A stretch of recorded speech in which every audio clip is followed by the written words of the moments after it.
Out in the cold, out in the dark, something's lurking at the edge of the park. People be warned, people beware, there's a storm on the rise and it's covered in hair. Hear him cry, hear him howl, looking for someone to disembowel. Claws like a hook, eyes like coal, feet so big they're gonna crush your soul. They call him Sasquatch.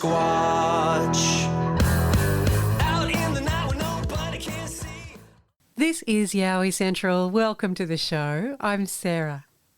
If you've seen a Yowie or any other strange entity and you've been busting to tell someone but you're afraid no one will believe you or that people might make fun of you, you've landed in the right place. Here at Yowie Central, we won't laugh at you and we definitely don't do ridicule.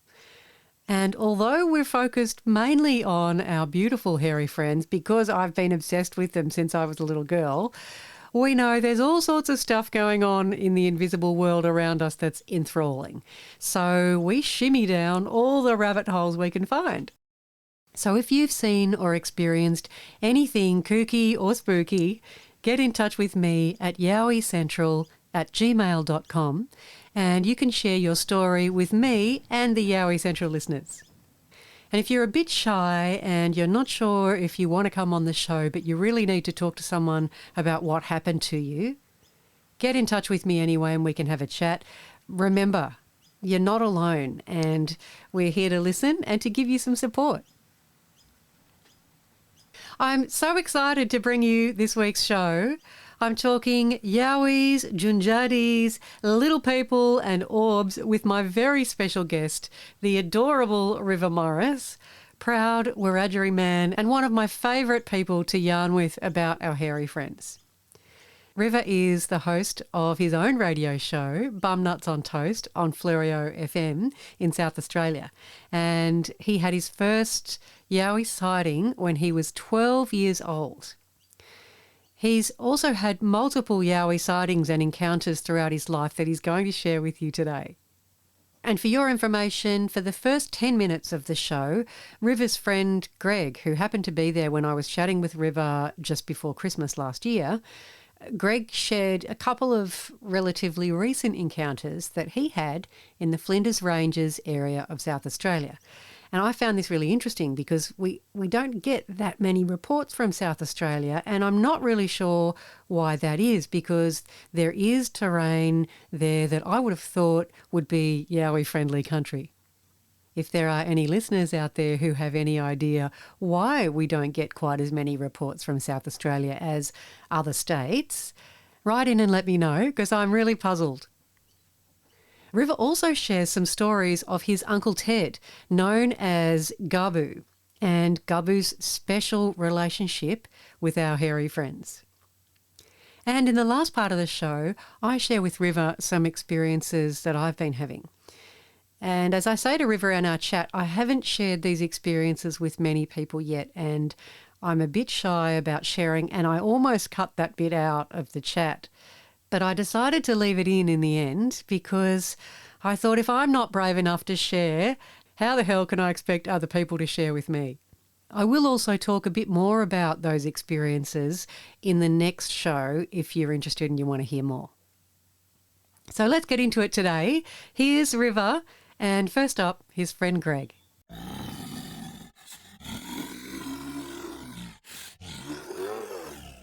Hey, listen, I'd love to hear. So you had a Yowie sighting or encounter? Well, encounter. I didn't see it because I didn't want to go outside. Oh, yeah, fair enough. What happened? Well, we're at Bendelby Station. Bendelby Station? Bendelby, right. well, I was Bendelby Station, and Where's that? Which state is that in? South Australia. Oh, yeah. It's a big four-wheel drive place. Well, part of it's the Hungary Ranges in the Flinders Ranges. Okay, yep. Now that's heavy scrub and mountainous country through there. Their property goes through there, but the actual campsites and areas around do stretch right through the property. But I was actually at the near the house, the homestead.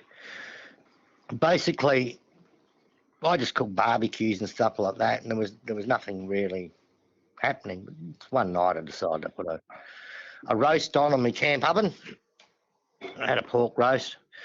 Funny thing is, I went to bed, and that night I heard massive footstep with a long stride, and then another footstep, etc. A couple of times. I said, "What the hell's that?" And then it stopped. And then I heard a couple more large footsteps, and then nothing. Now, I didn't smell nothing, but it was windy that night. So the second night I had a barbecue, third night a barbecue. Then I decided to cook a chicken in the camp oven again. This time I heard crunching of sticks where there's a small bushland. It's not real heavy. And that's probably, I don't know, 80 metres away. And that had smaller the gate was smaller. It wasn't as heavy. And I thought, what the hell was this? It's not again. And then I heard this growl, grunt, type of thing. And then it went quiet again, and then a couple of smaller footsteps, a bit quicker. Then nothing, and it disappeared. And that night was windy again. I had some rain and that type of thing. I had a look for footsteps, but the ground was so hard, there was nothing there. But I've never heard anything like it in my life. I've heard kangaroos, I've heard all kinds of animals out in the bush, but not this. So I do believe it was something large, two-legged out there, and I reckon a juvenile. Ah, okay. I was just about to ask you if you thought it was on two legs, but yeah, that was the feeling you got. The footsteps were. Oh, definitely two-legged. It was not four-legged. It wasn't or anything like that. It was definitely a large two-legged person, which it wasn't really a person because the gate's too long. You'd have to be a good, I don't know, 12 foot, I reckon, at least. I don't know. I mean, it's just a large gate. Nothing human-like that I know of will be that size. And even with the juvenile, I don't think it was... the gate was fairly large. It's still fairly large. It wasn't... I don't know, it's weird to say. I can't sort of fathom it, to be honest with you. It was just so different. Yeah. And did you get any strange feelings about or sense what might have been out there at the time? I was very confused, to be honest with you. I didn't want to go out and have a look. Later on, I did think, well, hang on, this is something I haven't seen. It's something I don't want to see. And I didn't want to, I was just sort of like, I don't know, very confused. Yeah. If that makes sense. Yeah, absolutely. I don't blame you. And If I was in a camper trailer, made it worse. If I upset something, yeah, it's been bust through that, no trouble. Yeah, absolutely. If it wanted to get in, it would have. Yeah, it's only canvas. Yeah, right. Not even tin. It was definitely. No. Yeah, right. You'd heard of the hairy fella before that experience? I beg your pardon? Had you heard of the hairy man before that experience? No, I've never heard of anything like that before. Right. That was just something I've never heard and never felt before. But you knew they existed. Oh, well, Rivers told me some stories and stuff like that. It wasn't sort of anything that corresponded with what River has told me in the past, nothing like that. It was just more like, what in the bloody hell was that? In fact, when I rang up River the next morning, he thought I was taking a mickey out of him. Sort of taking the piss out of him. I said, no, you're not here, brother. I'm not going to do that on top of you. I won't do it over the phone. I'll do it to your face. But no, seriously, he just couldn't believe that I actually did encounter. He says that was a Yowie, and I said I'm pretty sure it was, bro. I was something that sort of, there's no way I would get out and have a look at because, as I said, the camper's only not very big and strong, so I didn't. But besides that, it was all dark. I would have had to try to put my lights on and inside the camper, find a bloody torch and see if I got the camera. Where's the camera? I didn't have a camera. It was all in the car. When was that? Was that recently? Oh, that would have been about 6 months ago, I suppose. A while ago. This year. Yeah. It was this year, definitely this year.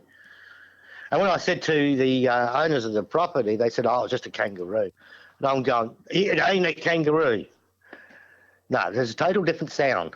Yeah, totally unmistakable the difference between something on two legs walking and kangaroo. They're very different. Yes.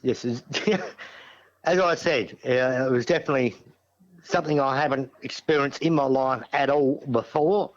And it was definitely two-legged. The gate was there. It was, you can tell, it was just like bang, like boof. Do you reckon it was fossicking around your cooking area? Yeah, I was looking for my roast dinner, I reckon. Because there's only come out, the thing is, you go there, most people in the campsites don't use a camp oven. They'll just use a gas, whatever, on like their camper. Yeah. Or if they do have anything, it'd be a little barbecue. Yeah. But I love the camp oven. And the camp oven, you seen those little camp ovens? Yes, yeah, I know what you mean. We've got one too. There'll be a fire around it and all that type of thing. Yeah. Hot coals. That's how I do my cooking. I love it. Well, that's really cool, Greg. It certainly sounds, unless it was some random person walking through your campsite. Well, hang on. What else is it going to be? If that was the case, why is the gate so long? Yeah, exactly. It wasn't a person. Exactly. I can tell you that it wasn't a person. Yeah. Especially the second time when I cooked the chicken, you hear this right grunt, right? Don't go in there. And that was smaller steps, but that was probably more than you would say a 6 foot bloke, right? So it was around that, but not a real heavy bloke, but heavy enough. It certainly sounds like you had one of our hairy friends nearby. I reckon so.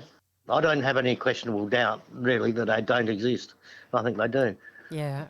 Cool. All right. Well, maybe I'll have a chat with River now, and about to give it both ways there. River wants to talk to you. I was about to pass him over. Oh, there you go. Telepathy. 3 of us. Hey, g'day, sis. How you going? Yeah, pretty good. It's That's good. It's good to see you. You got over that business, with that car accident. Oh yeah, it's taken a while. It really shook me up. Oh, I reckon it would have. Yeah, it's good to know you're back on deck, and everything's fine. Yeah, thanks, mate. It's been. It was just one of those. Those times of your life where, like, a series of things go wrong all at the same time, and it's like, what the fuck is going on here? Getting slammed by the universe. Yeah, I know, sis. But yeah, all good now. And how about you, mate? Are you well? Yeah, I'm good, sis. It's good to have Greg here to share that experience with you, because, when he rang me, like he said, he said, hey, River, because I call him the garden gnome. See, he comes on our radio show and rings in on Sunday on the Inky and Pinky show. See, and he rang me up, and he told me about his encounter. Like, he didn't see it. I said, "Get any visuals?" He said, "No," but Sarah, like, he's a good man, and I believe what he says, and he's a good man of character. He's a good judge. I don't judge anyone, but I didn't want to say that word, but he's staunch by his word, I should say. And when I seen him face to face after I'd seen him when he come back from Flinders, he come here and he told me about it, and that's where I thought, right. And I could see in his eyes, Sarah, because how people yamble? The word yamble? You ever heard the word yamble? No, I haven't heard that word. Yamble means like talking shit, Yep. Yeah, and I could tell that he wasn't talking shit. Like, he's only heard, but I've seen.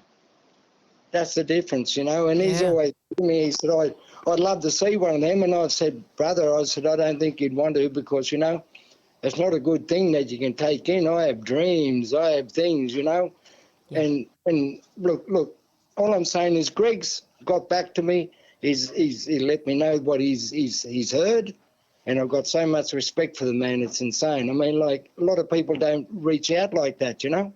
Yeah. Oh, exactly. They keep it to themselves, you know? Yeah. And I've done that for a long time, Sarah, with myself, you know? Yeah, yeah. So many Like, people do. Sarah, my first encounter was 1974, you know? Like, that was crazy. I mean, like, me and Lloydie, my cousin Lloydie Riley, you know, as I was telling you. River, do you want to tell that story for the Yowie Central listeners? Do you want to? Because I did actually play that original interview you did with AYR like 2 years ago or something like that. So do you want to retell your experiences for the Yowie Central listeners? Well, I'd love to. I mean, like, gee whiz, but I mean, like, there's a lot of other things that's happening between then, Sarah, before I come down here to South Australia. Yeah, there's a lot of things, you know, like, but, you know, with little people and stuff like that, I was telling you one time. Yeah, I do remember. Like all these little things, you know, and I've got it all written down here. And Deervale, you know, where I was in Coffs Up. Anyway, there's a lot of things I'd like to share in between all that, you know. Okay, well, you just go ahead and share what you want to share. Okay. Well, as you know, in 1974 was my first encounter as a 12-year-old. Like, that was the first time. And you know what, Sarah? My old people, you know, my old aunties and uncles and everything used to say, don't go out there at night, you fellas, because that hairy man will get you, see? And you're a Wiradjuri man, aren't you? Yeah, That's yeah, right, yeah. born and bred Wiradjuri. Yeah, I got other nations under my skin too, you know? Yeah. Yeah, Gumbangi, I got down there at Parry Way, got Biripi. Oh, yeah. Yeah, Biripi mob down Taree, Foster Way, you know, up there in New South. But and those people up there have seen what I've seen too, up around them areas, you know. Yeah, I had mob behind me, Sarah, about that, you know. But 12-year-old, you know, like me and Lloydie were going, we're at this place, see. My old uncle, he had a bus, and it was an 18-seater, see. And there were little kids in there, and there was only me and Lloydie. We were 12-year-olds, you know, like 12 years of age. And we were the elder fellas, see. The other fellas were, what, 7, 6, 5, you know, down to around about, you know. Anyway, and we had these, well, our uncle had these buckets. See, we had these, like steel buckets, see. You had 4 of them. Anyway, and we had to walk down, well, he asked us to walk down the river. He said, hey, you fellas, come here and go down the river and get some water, see. We had to walk about, I don't know, 300 yards, 400 yards, something like that, you know. Because it was up on this big flat where they were set up with the camp and everything, you know, with the old people and the kids running around, had all these games and everything going on. Anyway, we're walking down there, see. Me and my cousin Lloydie, so we're walking down there. Anyway, we get down the river and we thought we'd have a swim. This is summertime. I mean, it was warm, man. It was around about, I don't know, 32 degrees or something, you know. Anyway, we're in there swimming around. Anyway, we hear this cracking noise, you know, like from the other side of the river. Anyway, and I said, Lloydie, I said, what's that sound over? And he said, I don't know. Anyway, we just mucking around, swimming, you know, and thought, right, we'll go back up here, right? So we filled up the water, see, the buckets, you know. Well, we had 2 buckets each, tin buckets, you know, the steel handle ones, you know. Anyway, and we filled them up and we're standing on the bank. I said, you ready, cousin? He says, yeah, boss. Rightio, off we go, see. We're walking along, eh? Anyway, and as we're walking, I said, Lord, you hear that? And you know, there's no sheep, there's no cattle, there's no pigs, nothing down where we were. No, nothing like that, you know. And we don't have bears like they do in America. We don't have all that business, you know. Look. And we're walking along, see, and we heard this cracking, like banging noise, you know. And I'm thinking, what's, yeah. So anyway, Lloydie says, I've got to do a jillawa. Like, that means piss, see. I put the bucket down, see, and I'm sitting there, and I heard this sound. I heard this sound like a gibberish. And then I looked over and I'm thinking to myself, now what's that, you know? Anyway, I looked over there, and you know where you got your lantern, and the only track we had was, you know where you get like a slasher that comes through and does a track for you down the river from this place, see? Like the width was around about 10 foot something, you know? 8 foot, whatever it's, yeah. And this fellow was peeping through this lantana bush at me, see? And he was down around about 3 foot. You know, I'm thinking, what's that? And I'm looking there, and Lloydie's over the other side doing God's work, see? Anyway, and I'm looking, I'm thinking, what's that? And he put his head down, and it moved, see? And I thought, nothing. I thought, nah, just, yeah. Anyway, Lloydie's come back, see? He picked up his 2 buckets, got our buckets, and off we went. We walked another something like 20, 30 yards, and we could hear this walking beside us, and it was something was paralleling us. Because I said, Cuz, you hear that? And he went, yep. So we'd stop, and this thing would take an extra step or 2, and like crunch, crunch, and it was in the leaves. Then we heard this sound on the other side, but I don't know what that was. But Lloydie didn't, we were looking on the right as we were walking back up with the buckets. We gets up a little bit further and there's a break, like there's a bit of an opening where you can see through the gap type thing, like between the trees and the bushland type thing, to where we go. And we seen this lad and he ran between the gap, and we could see him. We seen him, and he would have been, I don't know, he'd have been about 50, 30, 40, 50 yards away, I suppose, not that far. But yeah. He just kind of, he was gone, And we just ran up there. We dropped the buckets. We just ran up to Uncle, and we said, Unc, there's a man down there, the hairy man. There's a man down there, and he got the kids, and he put all the kids in the bus and everything, put the fire out and everything, and so that's it. We're going. Because that's been down like through when I was a young fella. Even before I had my first sight, and my old people would say, don't go out there at night, you fellas. Don't go mucking around out there at night. Stay inside here, Don't go out in the bush. And that was my first time, Sarah. 12-year-old, me and Lloydie, man. We like Lloydie's still alive at the moment. But he has these things too, where he, I yarned to him, gee whiz, many moons ago now about it, in Dubbo, and Sorry, go on, Ria. Yeah, you're right. I was just going to ask you if you remember any more detail about that hairy fella that you saw then when you were 12. But he didn't look like a gorilla. What did he look like? He looked like one of them fellas, like a caveman type lad, But he had no hair on his face. He had like ours, like a snout, but a broader snout. But he had no hair on his face.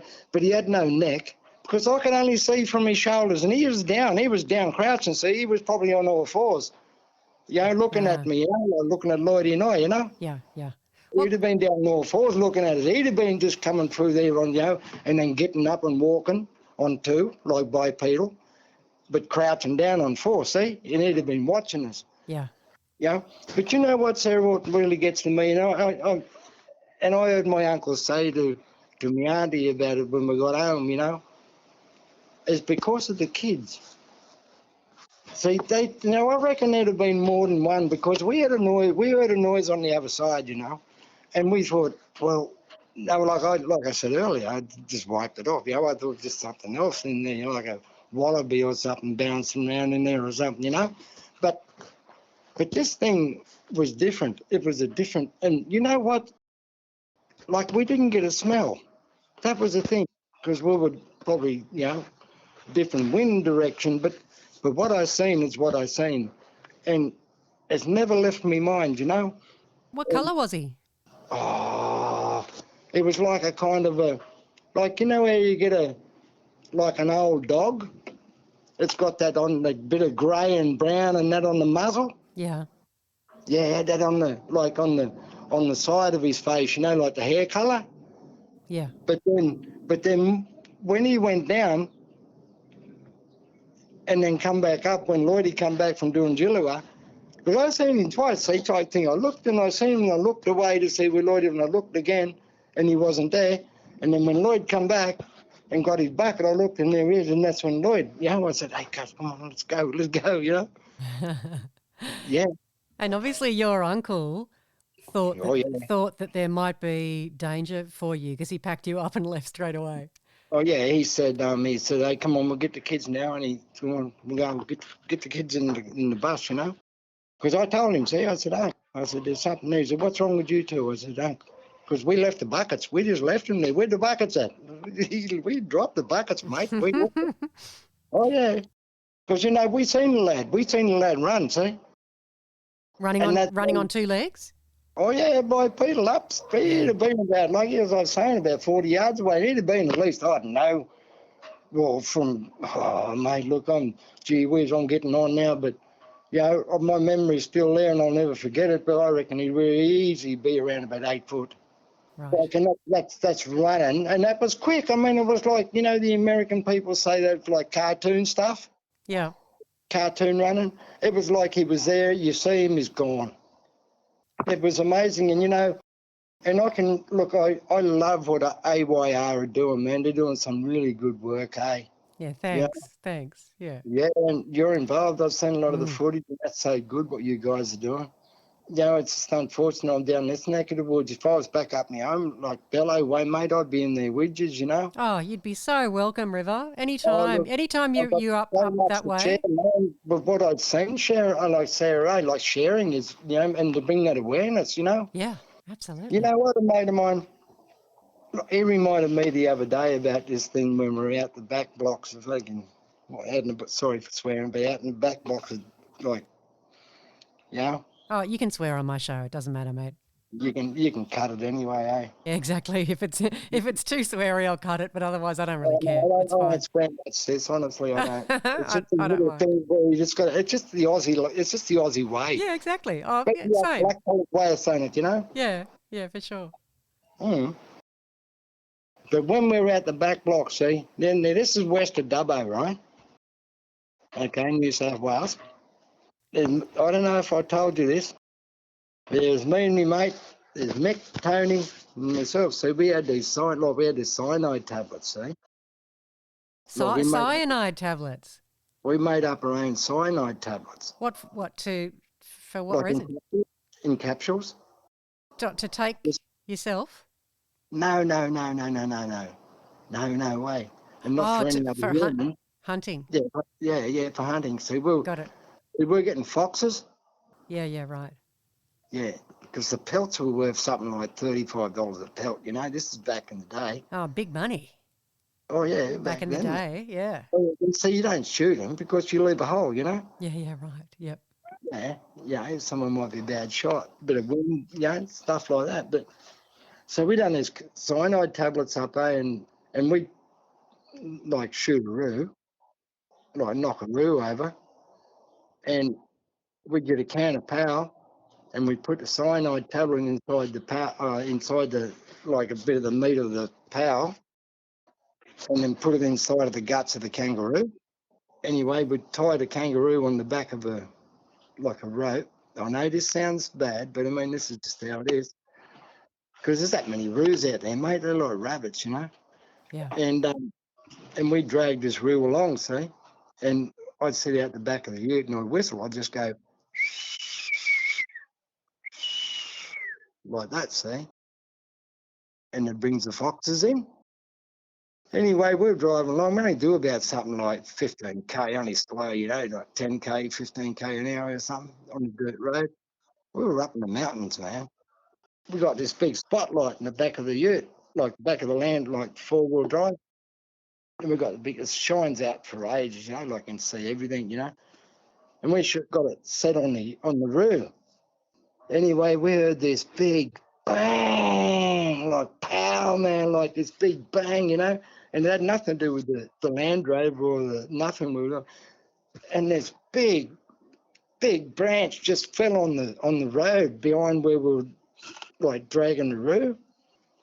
Out comes this thing, man, grabs the kangaroo, right? This would have been about, I don't know, Sarah, it just come out on four legs, come out, grabbed it, hairy. It was like, with the spotlight on it, would have been about, I don't know, brindley colour, like, well, not brindley, I'm sorry, like a orangey, like, you know, orangutan type. Yeah. Yeah, like that, on the light, like it's full-on floodlight. Like, bang, we could see for ages with this light on the back of the top of the ute.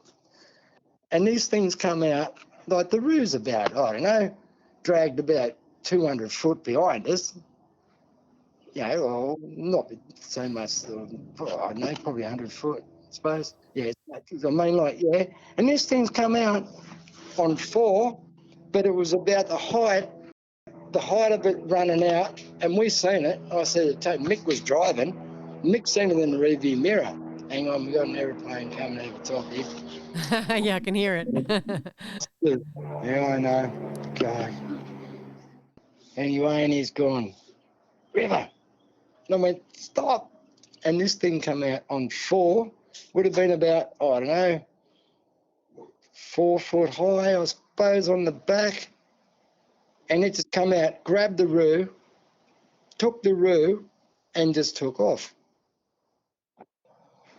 And just snapped everything and just took off, eh? And we just looking at her, and Nick's gone with the gun, he was going to shoot it. And I go, no. But see, we don't know what's happened. The thing is, we don't know what's happened because we just went. We took off. We jumped in the Land Rover. We were gone. And we looked at each other, and we've gone, did you see what we seen? He's gone, yeah, no, yeah, right, okay. Now, we don't know what's happened to that Dooligal, like that Yowie, you know? No, well, after, so... What's happened? Because I don't know if he's eaten cyanide. Oh, yeah, right. Oh, how That's awful. the thing, see? And that's the thing Tony's gone now, God bless him, he went 2 years ago with cancer, but Nick, I've spoken to him about it, and that's just a bad memory with him because he's seen the same thing as me. And he was frightened. Oh yeah, he was kind of couldn't speak to anyone, for a bit about anything in regards to, like, there'd been an animal show on something on television, like Animal Planet or something. He couldn't look at monkeys or anything like that. He couldn't look at anything. Like really traumatized. I mean, see the thing, Sarah. See, what I seen at 12, I would have been like him at that time. But I mean, like I and Lloyd's seen it with me, But the thing is, it's in your mind, and it's look, I see it like today. Buckingham, I was talking to him one time, right, through Messenger, and we looked at each other on the phone. Oh yeah, like that, yeah, FaceTime. Yeah. And I'm sitting right where I am now, right, and he showed me a pic of a Yowie's head, like it was a thing that he's got at home or something. Oh yeah. Has he got this thing where he's got a head thing? It must have been made for him by someone. Oh, he might have made it himself because he's he's pretty artistic. He's very artistic, very creative. So yes, he's a great man. Yeah, he is. But he showed me that, and I looked away. I had to look away. I had to go because that's what I've seen before. See. So it was really triggering that bad memory. Yeah, those things for me, like Dean Harrison, God bless you, brother, I love you, man. But Dean and I just spoken, like not just, but spoken before, about things, and yes, and Dean was pushed and all that time, All these encounters that I've had, man, it's not me out there looking for them. They found me. No, really, Sarah, I'm not. Like I said, I'm no researcher. Yeah. River, I wasn't laughing at that idea. It was sort of I know exactly what you mean laugh because someone told me, in fact, Uncle Donnie, who I had on the show recently, he's an Iwan man. He said that they only show themselves to people for a reason, and generally it's to give them a spiritual awakening or a warning or something to wake them up. Thank you. Did I ever share you the experience with Ken and I at a rabbit warren? Did I ever tell you about that? I'm not sure. No, I don't think so. Okay, can I share that with you? Yeah. Ken's still alive. But he has these things too, where he just we had to go to counselling. Significantly traumatized. Oh, look, it's the first time. When you see one of these things, Sarah, you'll never forget it. No. I still have nightmares, man. And the fact that it's so vivid in your memory after so many years says something too, doesn't it? It will always be there, yeah. Yeah. You know, and like I say, I just want to bring awareness to people out there because, like, we're encroaching now on areas, you know, which they've been there for a million or up with our people. Yeah. Our people 60,000 years ago been growing up with them, you know. And I think that's one of the main problems at the moment and why they're showing themselves so much. Well, they've got no choice. I mean, like, Yeah. they just want to do what they do, but there's people who are going to see them now because there's more people, more traffic, more what's going on, you know. More housing estates in the forest, more You know, roads. Yeah. subdivisions everywhere. Yeah, You know, yeah. yeah. Yeah. Yeah. So tell me about the rabbit hunting. Yeah, well, Ken and I said to Kenny, Kenny, it's your uncle's, it's your uncle's birthday next weekend. I said, look, you know how much he loves a rabbit?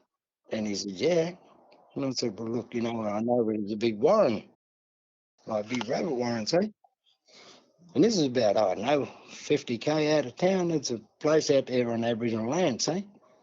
Anyway, and no one lives out that way, Sarah. There's no one for miles, man. No one for miles, eh?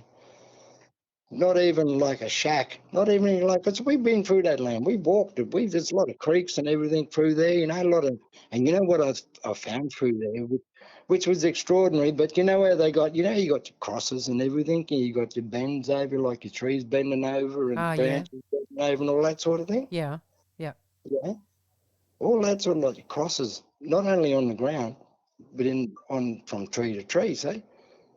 And I take notice of things like that, you know, because I'm thinking, right, because the old fellas told me all these things about dairyman, you know, what you see in the scrub, you take notice of, and you always think about, well, you always expect the unexpected, you know, Yeah. and that was one of the things, see, and I'm thinking, right, you know, I look down and there'd be a cross on the ground, like, you know, 2 sticks like a cross. I mean, like, who's going to put that there?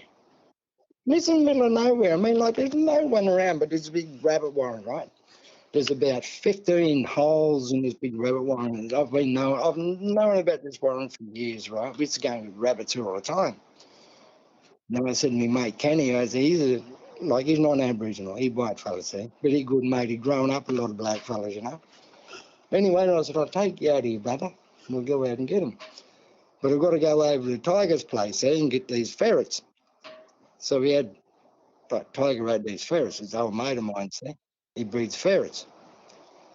So we had 1, 2, 3, 4, 5, 6, 7, yeah, we had 8 ferrets in these cages, I mean, you know, 4 different cages, you know. Anyway, put them in the back of the ute, see, off we're going. We're driving out there. Anyway, gets out to the place, see, and we're sitting there and, rightio, let's go. We had to walk about, I don't know, 200 yards, I suppose, through a bit of bushland, you know, just a track. It was a bit of an opening where I could take the ute and just back it up, and then we only got about, I don't know, 50 yards to the warren where you could see it and everything. Anyway, we went over there, see, and set the ferrets, you know, and put them down the holes, left the cages at the end of the holes and everything, you know. So anyway, we come back, see. We're sitting there, and I don't know, would have been about an hour's gone by, I suppose. We're sitting out the back. We got a couple of beers, you know. We're sitting on the tailgate on the ute. We're looking. We hear this. Bang, like that, you know. And I thought, God, what's that, mate? You know, he looked at it, he said, what's that? And I don't know. Like a tree branch being hit against like a gum tree branch hit against a gum tree. You know, like they say in the States with the wood knocking type thing. Yep, for sure. But it was like that, you know, but it was pow. It was so loud, eh? And there's no one around. It was so nice and quiet, you know. Next thing out of nowhere, just bang, just big bang. Kenny's looked at me and he said, look there. And I said, what? He said, look there. And I can still see it today, eh, Sarah? This lad would have been about, I don't know, 4 foot gum tree, I suppose. like wide, like a big gum tree. And this lad was leaning out across from the gum tree and looking at us. And he'd pull himself back again. And he'd lean back out again and look at us. And we caught him a few times, man. He'd have been about, I don't know, 30 yards about from where I'm sitting. Yeah, what's that, 30 yards? No. Yeah, 30, 40 yards. Yeah, he was about there. He wasn't far away. We could see him. Yeah. Anyway, we heard this bang, crash on the left-hand side, see? And I know because of experience, right? Not the experience of knowing, but I mean, I do know, but I mean, there's not just one of them. Oh, no. There's always others, you know? Yeah. There's a clan of them, look, and anyway, we heard this bang on the left side, and I thought, oh, what's that, Cano? And he looked over, and here's this fella, mate. He'd have been about, I don't know, 7 foot, I suppose. Yeah, 7 foot. And he's standing there, he's rocking around looking at us, but he crouched down. He come right down onto the ground, Sarah, on the wall floor, we couldn't see him. And next thing you know, bang on the right, from us, we heard this other sound, see, but that was a different sound. That was like two rocks being hit together. That was different, you know, because I think they send different signals to each other in regards to what's going on. But they kind of like was pushing themselves around us, you know, like putting us in an area where you got to go, mate.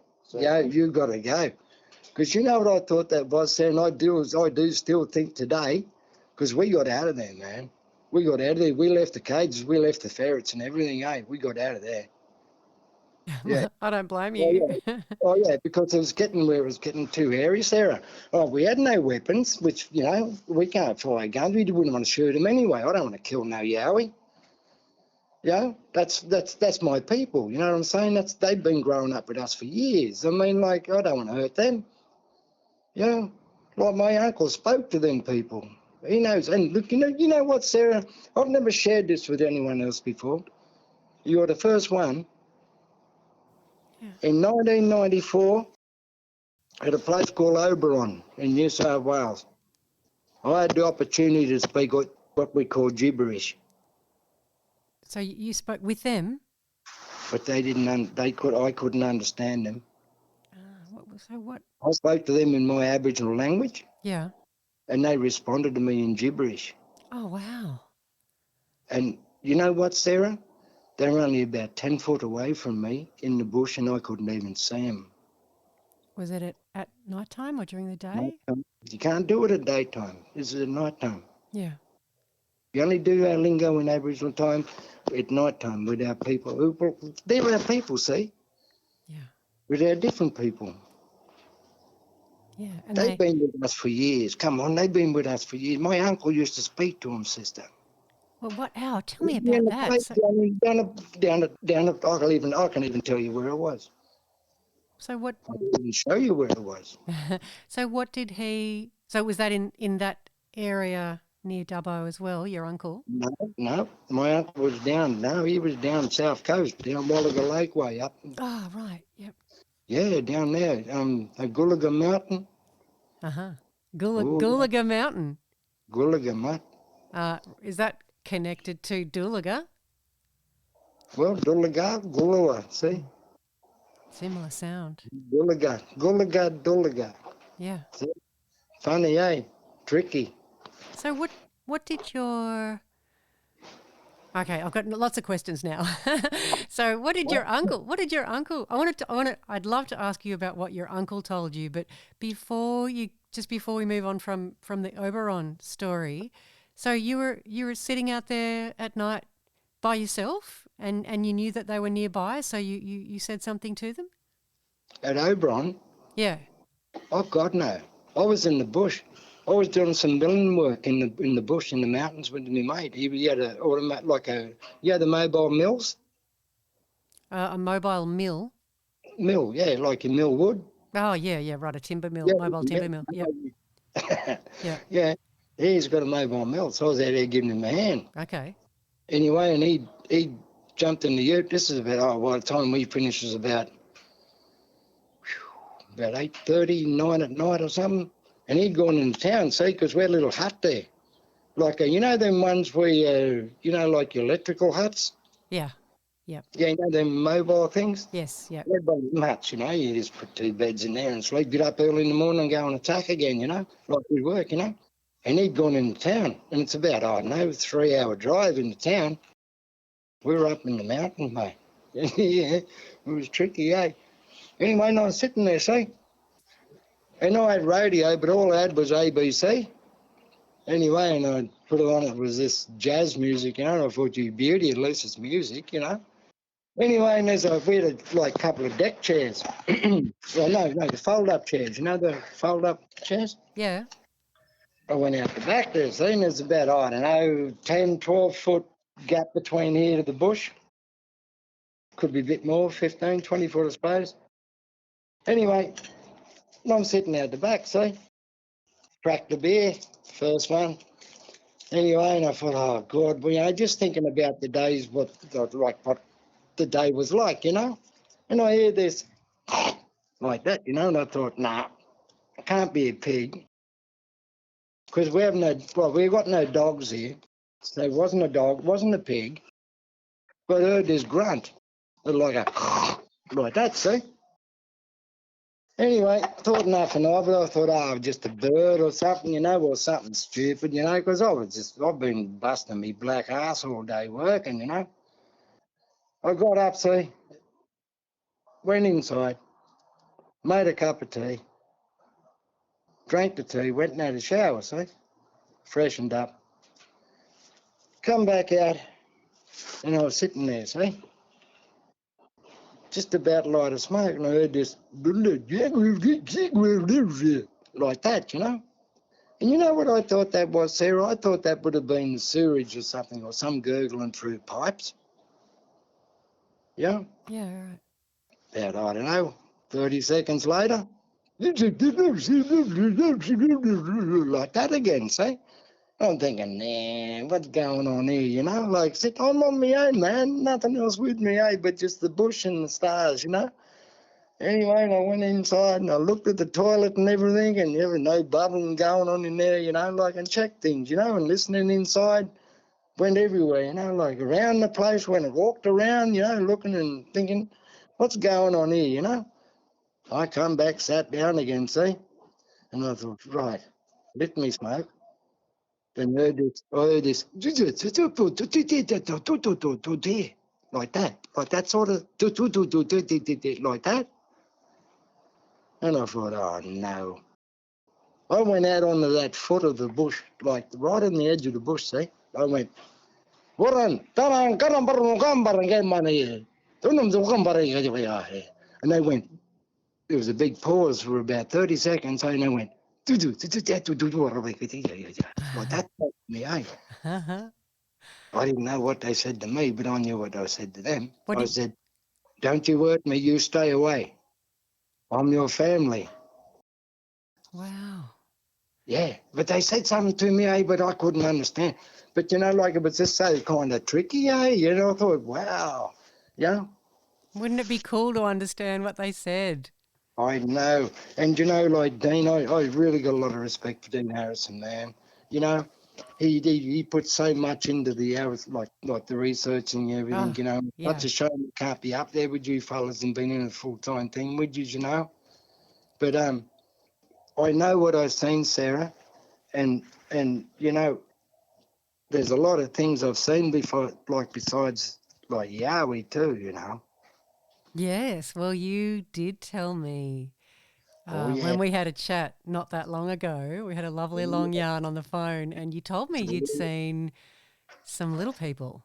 Oh yeah.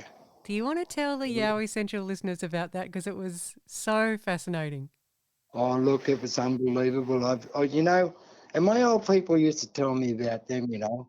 They'd say, be careful of what's out there because you never know what you're going to see.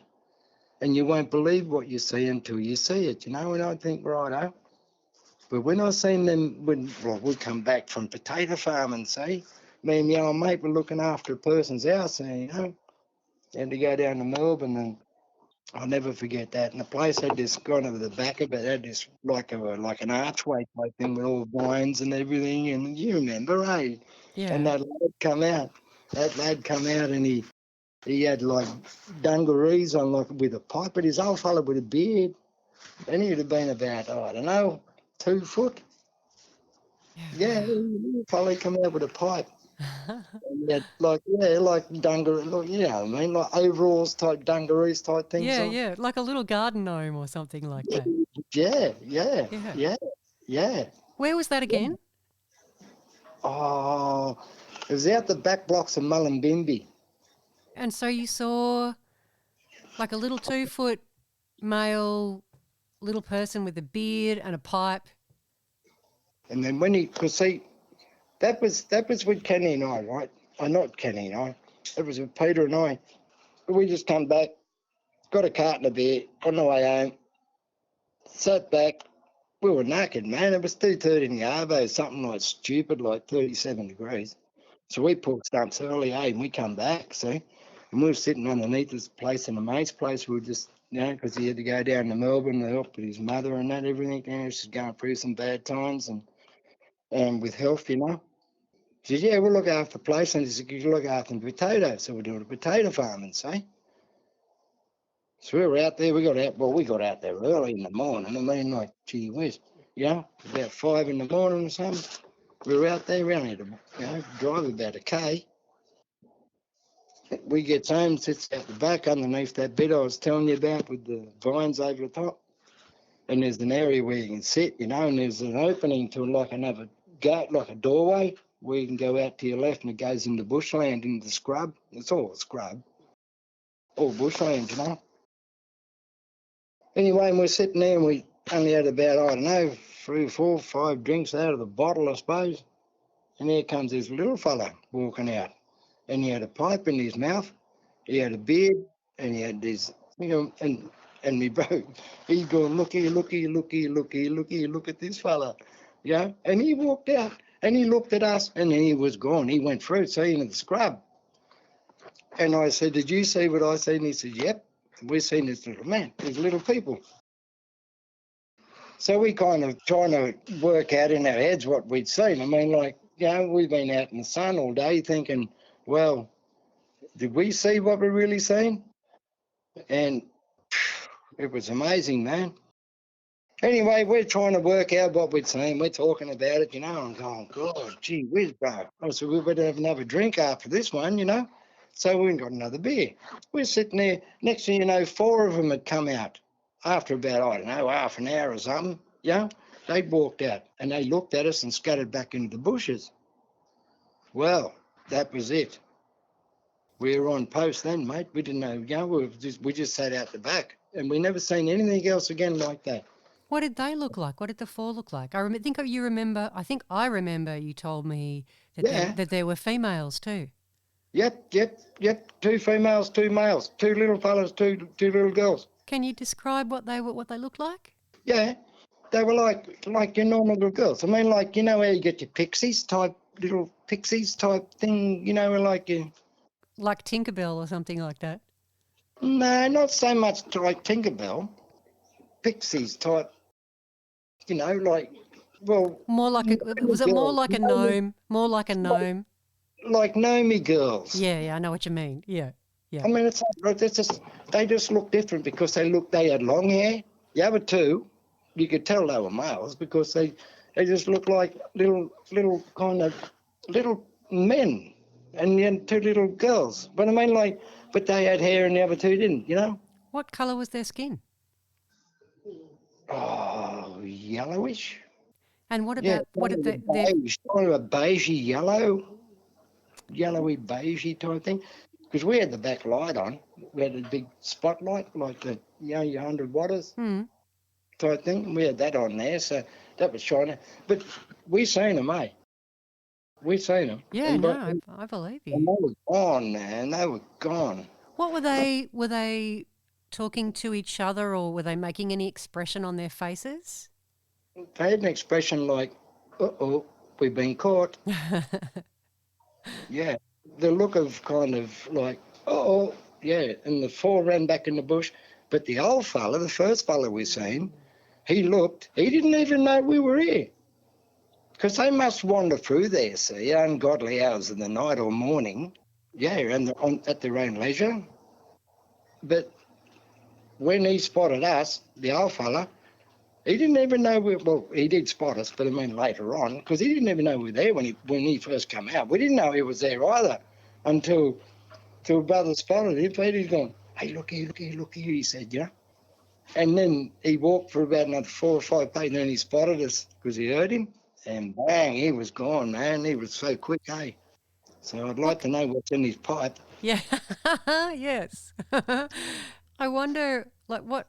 So the clothes that they were wearing. So the old fella was wearing kind of overalls. Yeah, like dungarees type Dungarees, thing. yeah. And what about the girls? They just had like shorts type thing down to their knees. Okay. The same with the boys. The same with the boys had the same with the girls, but you could tell that was different. Yeah, different. They were. Well, you said they had long hair, didn't you? The girls. Yeah. Girls had long hair. Yeah. Yeah. And so, what colour were the overalls or the dungarees? Oh, greyish blue, bluey greyish type thing.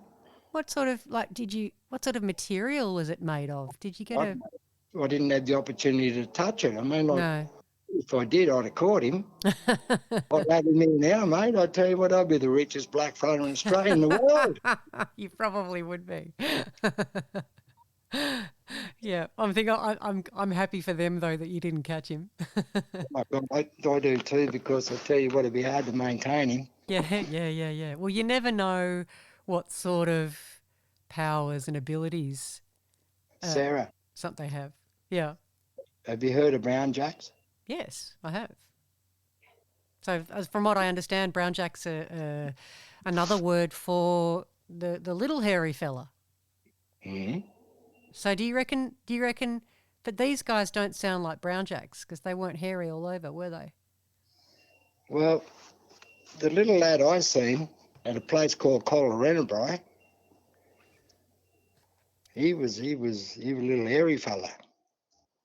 Ah, so you seen a little Junjadee as well. Junjadee? Yeah. Junjadee, same as same as brown jacks. Yeah. Different name. Yeah, that's same name. Well, same thing but different names, eh? Yeah. Junjadee and brown jacks, eh? Where was that? Place called Collarenabri. Was that in New South Wales? Yeah. Collarenabri. Was that anywhere near Narrabri and the Pilliga? Is that near the Pilliga? Yeah, close, but no, back down normally around, New South Wales. I'm not going to tell you where this place is because it's kind of. I'll share it with you though. Oh yeah, we don't have to share it online. I mean on air. That's okay. Yeah. I've got a mate of mine lives up there, see? Right. And what happened there? What happened in that situation? I'll tell you. Went up there for the weekend, see, and he's a worker. His name's Paul. He's a worker, and his missus' name's Natalie. And she's a worker too, see? So I went up there on the Friday arvo, and I said, well, you picked a young bloke off. They lived their driveway's about 1 kilometre from the house. They live out in the bush. I got there, see, and got myself in, because they're both at work. They knew I was there. Anyway, and gets a phone call from Paul. He said, you there, brother? And I said, yeah, I'm here. He said, yeah, you know where your room is? I said, yeah, no worries, bro. He said, can you get Steve off the bus? I said, yeah, no worries. The young bloke, the young bloke, Stephen. And he's about 8-year-old, see? I said, what time does the bus pull up? And he said, around about 4 o'clock in the afternoon. And I said, righto. He said, you can take the motorbike down there or you can take the four-wheeler, whatever you want, you know. And I said, no, I'll just walk down there, you know, give me a bit of exercise, you know. Because the young bloke's got a push bike that he's got down at the gate and he just rides it home, see, from the bus when he gets dropped off. Mm-hmm. Yeah. And they got this big gate, you know them big gates that you got and they open up? Yeah. Like cattle gates type thing? Yes. Yep. Big farm gate. Yep. Yeah, the big farm cattle gates. Anyway, and that's one of them on the front, like from the highway, see? Come to that time, you know, and I'm walking down there, see? And I've got about, I don't know, 50 yards away or something, I'm walking down. And I seen this bloke, like this thing sitting on the fence, like on that gate, I mean. Anyway, I'm walking down close and the bus pulled up, see? I'm about, I don't know, 50 yards away or something. And the bus pulled up. And the bus let the young fella off, Stephen off, see? Anyway, and he jumped off the bus is gone, and he come down and he was playing with this fella on the gate. And I'm walking down, see? I'm getting closer and closer, and I'm thinking, I only seen one lad get off the bus. Who's the other fella?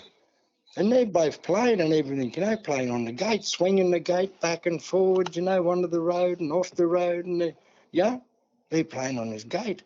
And as I got closer, the little lad, he looked at me, not Stephen, but the other fella. He looked at me and he went across the road and ran into the bush. And I said to Stephen, I said, how you going? He said, hey, g'day, Uncle River. How you going? I said, good, son. I said, who was that fella? He said, that's my mate. And I said, what's his name? He said, I don't know. He said, every time I get off the bus, he's always there to play with me. And I said, true. I said, have you told Mum and Dad? And he said, no. And I said, righto. I said, I won't say anything. Yeah. But I had to tell brother about it, Yeah. Yeah, because where there's a baby, there's the elders, Exactly. So you reckon this little one was maybe not a little hairy fella, but a juvenile big hairy fella? No. He's brown jack, he's a little fella. Oh, so a baby brown jack. Yeah, he's only a little fella. See, he's a little juvenile brown jack. See, Right. playing with the little lad. See. Right. What did he look like? Well, yeah. Hey. What did he look like? Well, to me, he looked like chimp, like a little chimp. Right. Yeah, it looked like chimpish, But he never had a like a man face, because he looked at me, see. And I was only about, like I said, 30, 40 yards away. I wasn't that far away. I got good eyesight, and I could see him. And he looked straight at me, and that's when he scarpered off that gate, see, and gone off into the bush. Right. And that's when I said to Stevie, I said, hey, how you going, son? Hey, Uncle Riviere. Who's that fella you play? Yeah. Wow. And we walked all the way up. He had his push bike. I said, I'll just wheel your push bike for you, son. I said, look, and I'm asking him questions, I'm saying, hey, I said, how long you been playing with him for? And he said, I've been playing with him for a long while, Uncle River. I said, yeah, I've been playing with him for years. And he's only 8. So he's been a part of his life since he's been starting jumping on that bus, see? Oh, my God, that is so cool. I love it. Mm-hmm. It was so deadly, sis. And I'm thinking, wow. Anyway, I told his parents about it, and so it's good. They're with us. They know they're out there. Not only the big fellas, but the little hairy ones as well. And yeah. I'm thinking, if he was in any danger, if young Stephen had been playing with them for years, then he was clearly in no danger from them. How long ago was that? Does he still see the little one? Oh, God, that was in 1998. Right, so that little Stephen's grown up now. Does he? He'd be older now. Oh, God, yeah. And I wonder if he's still got that in his mind. I haven't seen him for a while, but it'd be interesting. Yes, it'd be fascinating to find out if they stopped, playing together and when that happened, and whether he still has, sees the grown up little hairy fella. Once you see them, you won't forget them either. Yeah. Well, my sister-in-law, Irene, right, she lives in a place called Wallaga Lake with my brother, CJ. Now, they were getting, well, it wasn't CJ, he wasn't in the taxi, but Irene and her 2 nieces were in a taxi. And the taxi driver's in the front. The old sister-in-law, she's in the back with the nieces, see? And they're driving along. These 2 brown jacks ran across the road in front of the taxi driver. Well, he shit himself. He didn't know what they was. Irene seen them. She said, keep going, mate. Keep going, don't stop, And when he got to where he had to drop them off, which was 11 kilometres away, he didn't charge them any sort of fare or nothing. He said, you won't tell anyone what I've seen, eh? And she said, go away. She said, we see them all the time. So, but the taxi driver is obviously thinking, I don't want anyone to think Yeah, I'm crazy. doesn't mean we like to be ridiculed, see? Yeah. You know, Sarah, I didn't open up to anyone about what I've seen for a long time, you know. It took me a long time to open up before I actually told people. It's very similar to a lot of the people I talk to. I've spoken to people who had experiences 20, 30 years ago, and it's still incredibly vivid in their minds, but they haven't felt they were able to share it with anybody up to that point. Well, look, the only people I could share it with was my people, like my uncles and aunties.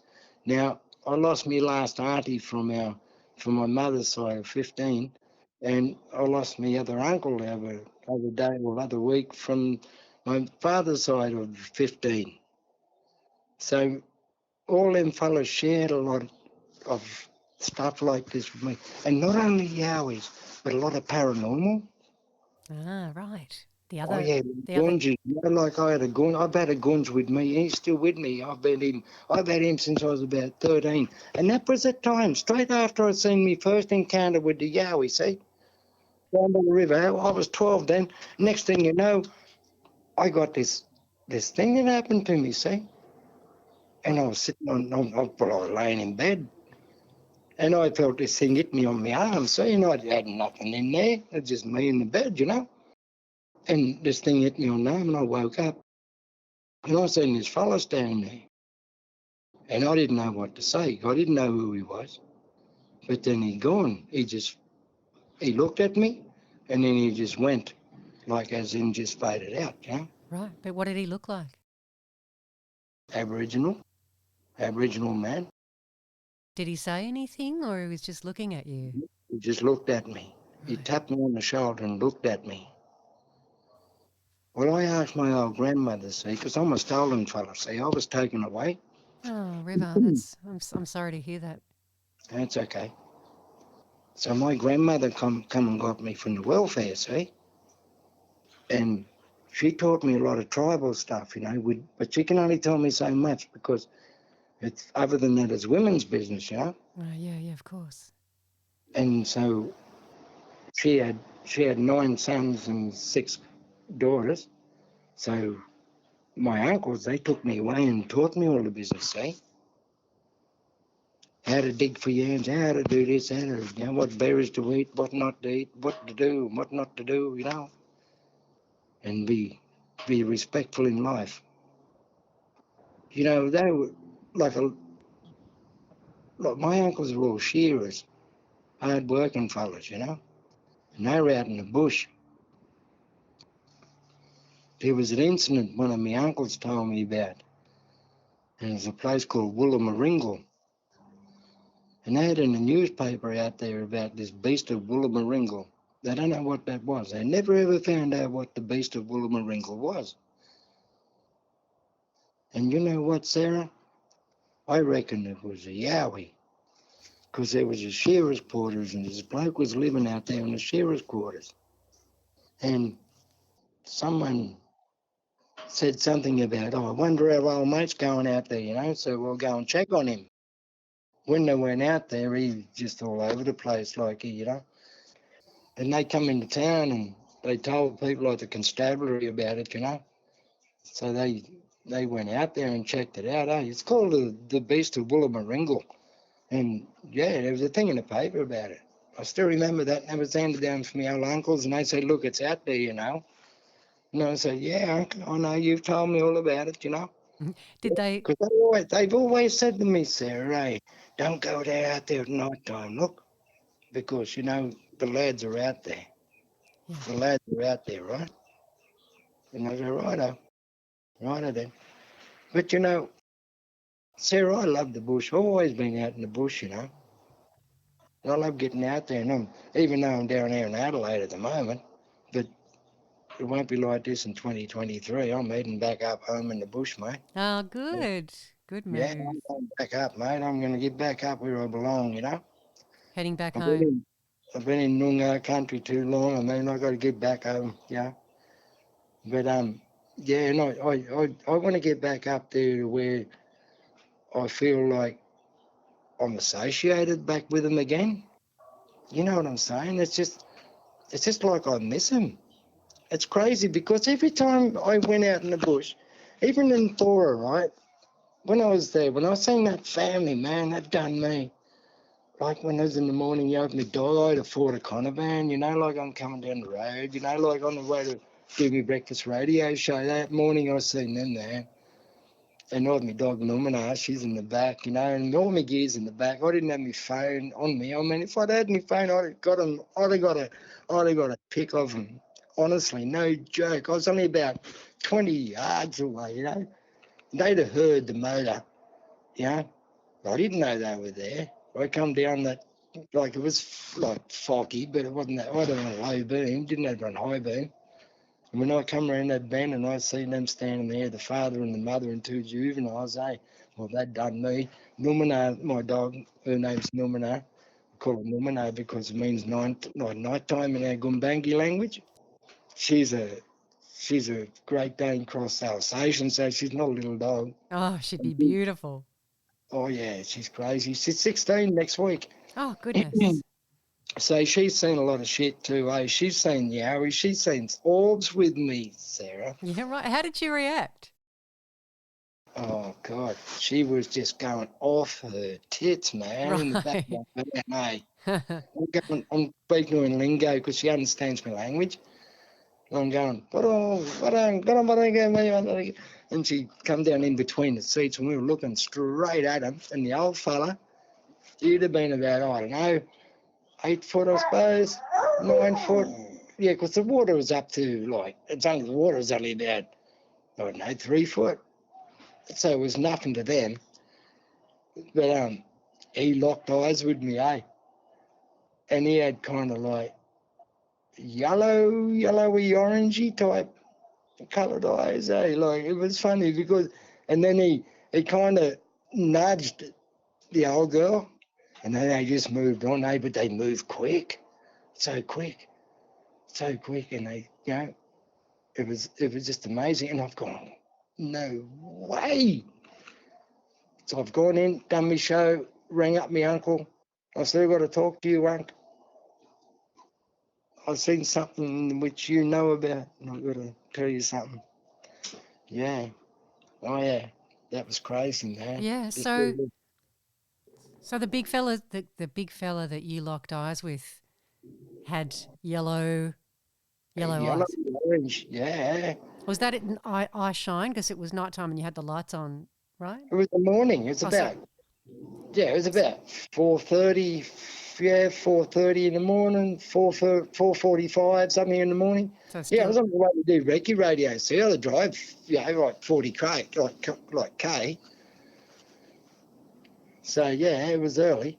And they were there. They were standing right there, man. And I'm looking at him, mate. Because he see me come around the bend, see, because there's a bit of a blind spot, the big mountain bit, not mountain bit, but hill bit on your left. And they couldn't see me until I come around that corner onto the bridge. And it's only a low-level bridge.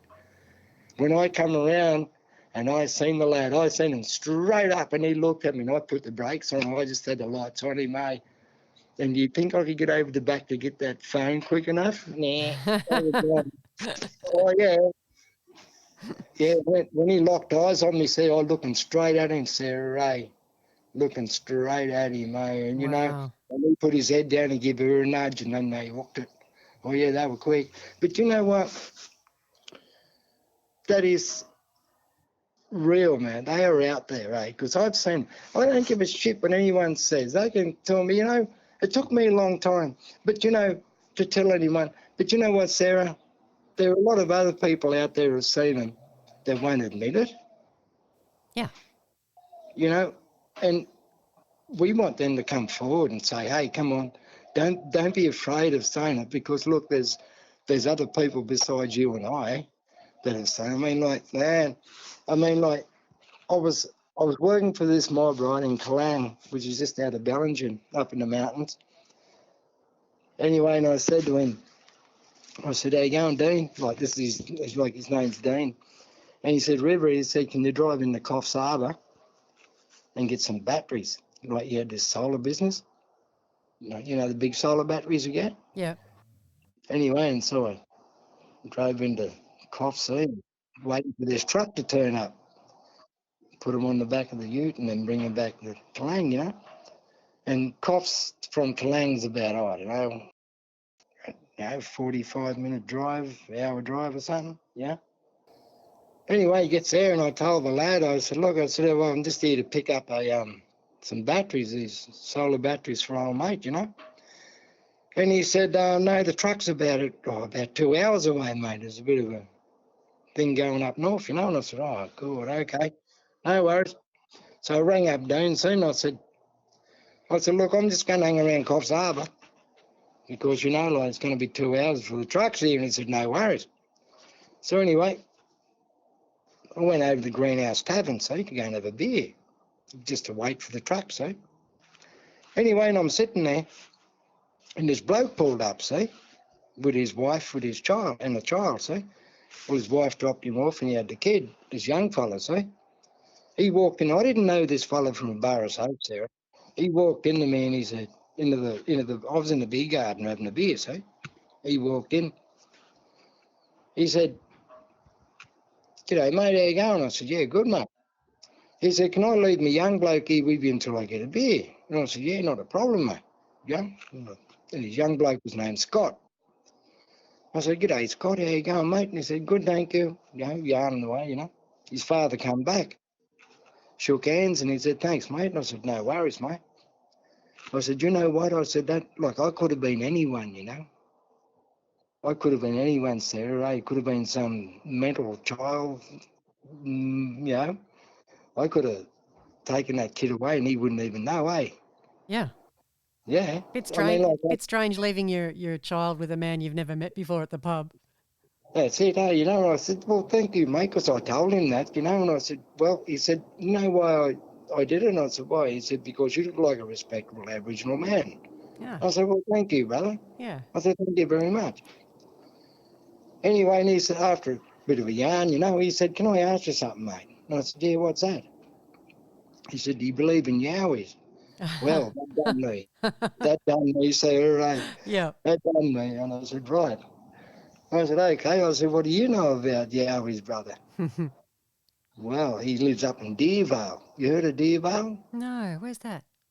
It's it's west of Coffs Harbour, going between, Coffs Harbour, Dorrigo. You've heard of Dorrigo? Yeah, for sure. Yeah, well, you go west of Dorrigo, you got Deervale, then you got Armidale. Okay, yep. And all up that way. Yep, I know where you are. Well, this fella lives in Deervale, and they had to come down and do some stuff with some other business. But anyway, and he started yarning me about, yeah. And I said, how do you know about Yowies, brother? He said, well, me and my father were down doing some fencing. They live out in the property at Deervale, see? Well, he's got his own property, handed down through generations, see? He said him and his father was out there putting up doing fencing, and it was about 6:30, 7 o'clock at night. It was just getting on too dark to see type things, you know? And I heard this crash, bang, crash, bang, crash, bang. It was like a freight train coming through the bush. And they seen this big airy thing running through there. And that's what he said to me. I said, what'd you hear? And he said, bang, crash, bang, like a freight train. I said, what, did you get any visual? And he said, yeah. He said it was a big airy thing, brother. And I bet you he hadn't told anybody about it. He it. hadn't told anyone. Yeah. Yeah, he hadn't told, and you know what? It was so funny because I said to him, I said, why are you telling me this? Is it because I know with your culture? Oh, yeah. Yeah, because he knows a lot of the Aboriginal lads up there, you know, but he hadn't had the opportunity to speak to anyone. And then he asked me, I mean, like, and I'm going, wow, brother, that is so good. I mean, like, it's good that you share that with me because I told him about my experiences, see? Yeah. And it was just crazy. I mean, like, how can someone random walk up and just ask you that, you know? Oh, it sounds like it was all meant to happen. Well, the same thing down here. When I come down here, I do my radio show down at Flurio, as you know. I pulled into Mount Compass at the baker shop, and that bloke, he was in there getting the pie before me, on the way to do radio, and I've come out, and this bloke's going, "Excuse me, you Aboriginal?" I said, "Do I look Japanese?" And he said, Do have you you look heard about Japanese? You look quite different from Japanese. Absolutely.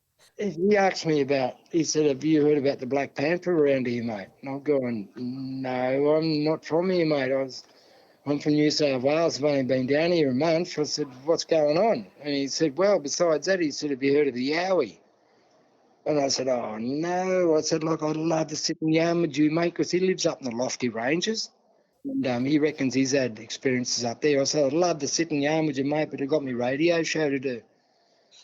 And it was the same time I had Dean on live from up in the Goldie.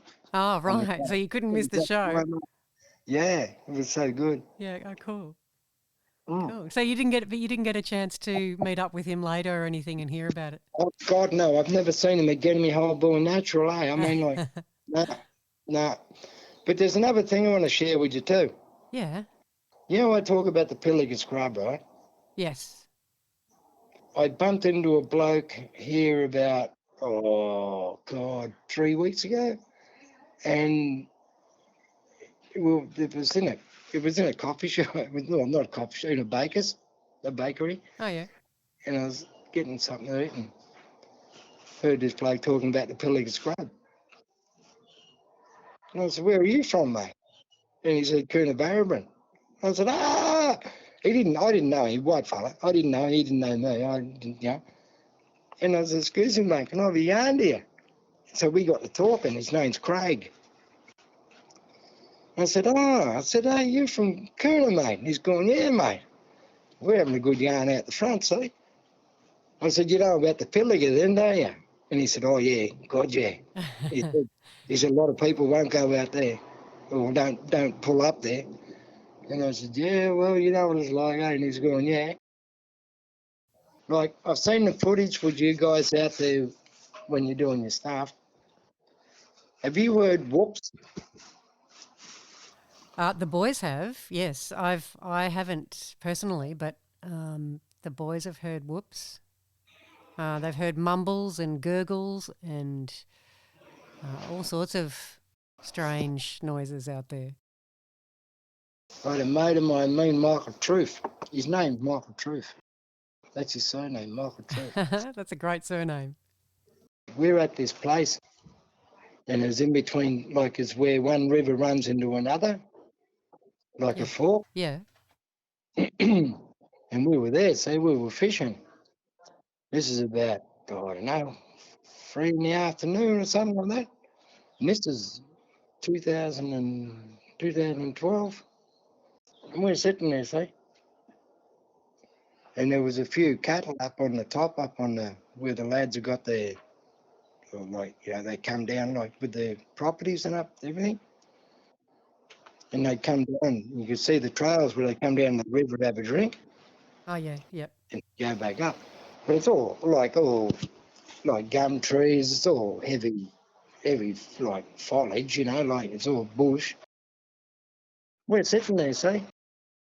And we heard this big bang in the ground, like in the water, like a big splash in the water. And there was a big rock thrown in there, see? Anyway, we were sitting there and didn't think nothing of it once again, like sitting there. And we seen this other rock come out. We seen it literally thrown and land in the river. And we thought there was people up there, see? Me and Michael Truth. Feeding them. I said, "There must be people up there, brother." I said, "Mucking around, like having a party or something." He said, "I'll go and have a look." And I said, "No, don't go up there, bro." I said, "No, don't go up there." And I said, "It might be mad fellas, like they might be silly fellas, like might belt you up or something, like bash you or something." Did he go up there or not? He said, no, come on, brother. I said, we'll go up there. And I said, righto then. So we both walked up there. So we got our line. We just had the hand lines, you know, no rods, just the hand lines. Anyway, put him in the bag and we walked up there. So we had to walk up a bit of a grade. Would have been about, I don't know, 40, 50, 60 yards. It's the length of a football field, put it that way. Anyway, we're walking up there and we got this smell, man. It was so bad, eh? And I said, did you bourrée? And he said, no, I didn't bourrée. Bourrée means fart, see? Right. Mm. And this smell was kind of like, oh, I don't know, like, you know where you get, like urine, like piss? Yeah. And, it was a bit of a mixture, eh? It was like a dead animal with piss type thing, I don't know. It was just a really different smell. I smell a lot of things, eh? But, you know, this was kind of different. And when it hit your nostrils, you know about it. It wasn't good. It was like, yeah, shitty, pissy, urine, dead freaking body type shit. Anyway, we gets up there, so, and we heard this kind of a, like there was trees being like moved, and we thought someone was up there with a bobcat or something moving stuff around. Didn't hear any engines, but it was like someone moving that type stuff with something heavy machinery. Like it was just kind of tumbling, you know, like the trees and that. We didn't hear any sounds, just the trees moving, you know, like rolling down this hill. We gets up there and we seen this fella. He's standing here at the back to us, and he had hairy back, and he was bending over to push this tree. Look, there's this old gum tree that had fallen over, see? Anyway, and I said to Truffy, I said, you see that? And he said, yeah. He said, nah, that must be a movie. He thought it was someone filming a movie. Yeah, right. Like someone with a suit on type thing, you know? So we kept walking, see, Sarah. We kept walking. Michael Truth's still alive today, and he can verify this with me, man. We're walking along, eh? And we're looking, and we're thinking, no, that's not a fella in the suit, bro. That's every fella, bro. That's every man. No, and look, hey, honestly, there was two other lads with him, and they had the other one at the bottom of the tree moving it, see? And they put it around. They swung that tree around, and we watched them, and they seen us. We belted it. We hooked it. We ran it, mate. They seen us, eh? There was two. There was one in the middle, because we couldn't see them. They were down the bottom. But the only one we seen was the back of him, the fellow with the back, and because the tree was coming down the bank. And then when we got over and walked again, we seen the other two pushing this big gum tree around, eh? It was long. It would have been about 60-foot, 70-foot gum tree, man. Would have been 3 foot wide. Right, and they were helping each other move it. Yeah, they moved around in a straight way. So they must have been doing something, see? And we caught them in the act. Were they actually picking it up in their arms, or were they pushing in it? In their arms and moving it. The big lad at the front that we seen, when we first was, we seen the back of him. We seen the back of the lad, see? What colour was he? Black. Black and he was black. Tall, black. you reckon? Oh, well, he was bending over with the tree, see? Yeah. Well, I reckon if he'd have stood up, he'd have been, I don't know, probably 8 foot or something, but he looked around about 5 foot as it was. Like 6 foot or something as it was, you know? Yeah, yeah. So if he'd have stood up, he was bending down with the, because they must have pulled that tree out of the ground because there was a big hole in there. Okay. And did he have it in his arms? He had the base of it. See, and the other two lads, one was in the middle and the other one was up near the top, you know, but it was about a 60-foot long gum tree, but they had the one in the middle, one on the front bit and one on the bottom with the base of it, you know. Right. Wow. And they turned this whole thing around. We hooked it, mate. We gone. We said, no, I ain't going to stay and look. No, we gone. We ran, We ran, I tell you, and we got in the car, mate. We just went, and you know what? Michael Truth hasn't been the same since. How terrifying to see three of the big hairy fellas strong enough to move around A tree gum that tree like that, size. Yeah. and just breaking it. And we've seen that, man. I've gone, nah, we're out of here, bro. Come on, let's go. I don't blame you. Were the other two black as well, or were they different colours? Same. Same, But both those black. things are grey, like bits of grey in them, eh? It's just kind of funny how the sun shone on them. Yeah. You know, Right. like it was black, though. How far away were they? Oh, God. I don't know. Well, we only had to walk 100 yards to where they were, so it would have been, I don't know, 20 feet away, 30 feet away or something. Yeah. They were okay. close. Yeah, They were close. close. They were. But see, there was so much noise going on. They didn't, because we were upwind of them. They couldn't smell us, but we seen them, because we seen the back of the lad, see?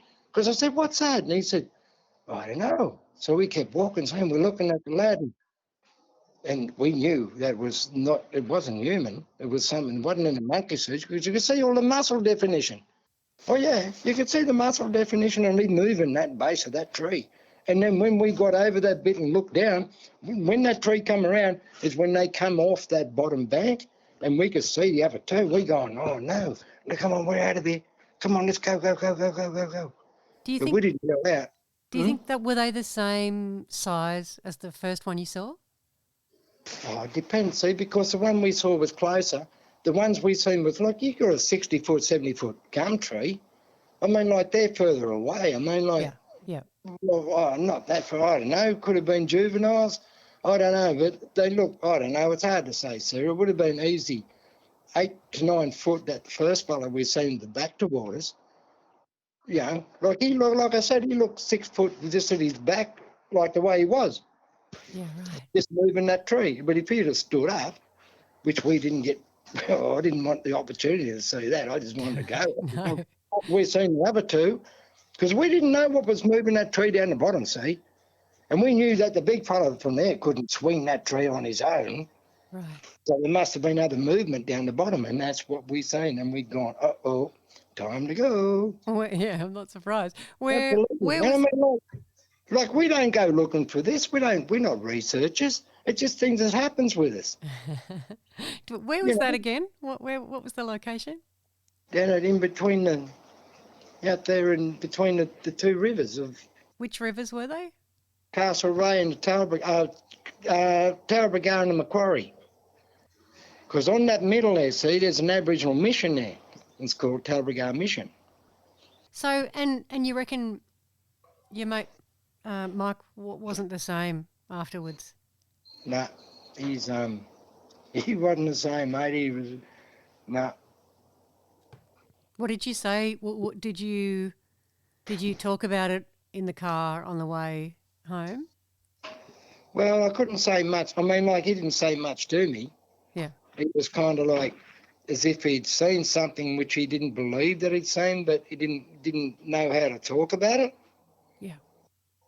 Yeah. And you have you spoken to him much about it since? Last time I spoke to Michael Truth was around about, gee whiz, 2017. Right. So about 5 years afterwards. Yeah. And I brought it up with him. All he said was, yeah, I remember. And that was it. Didn't say anything, didn't touch on it, nothing. Wow.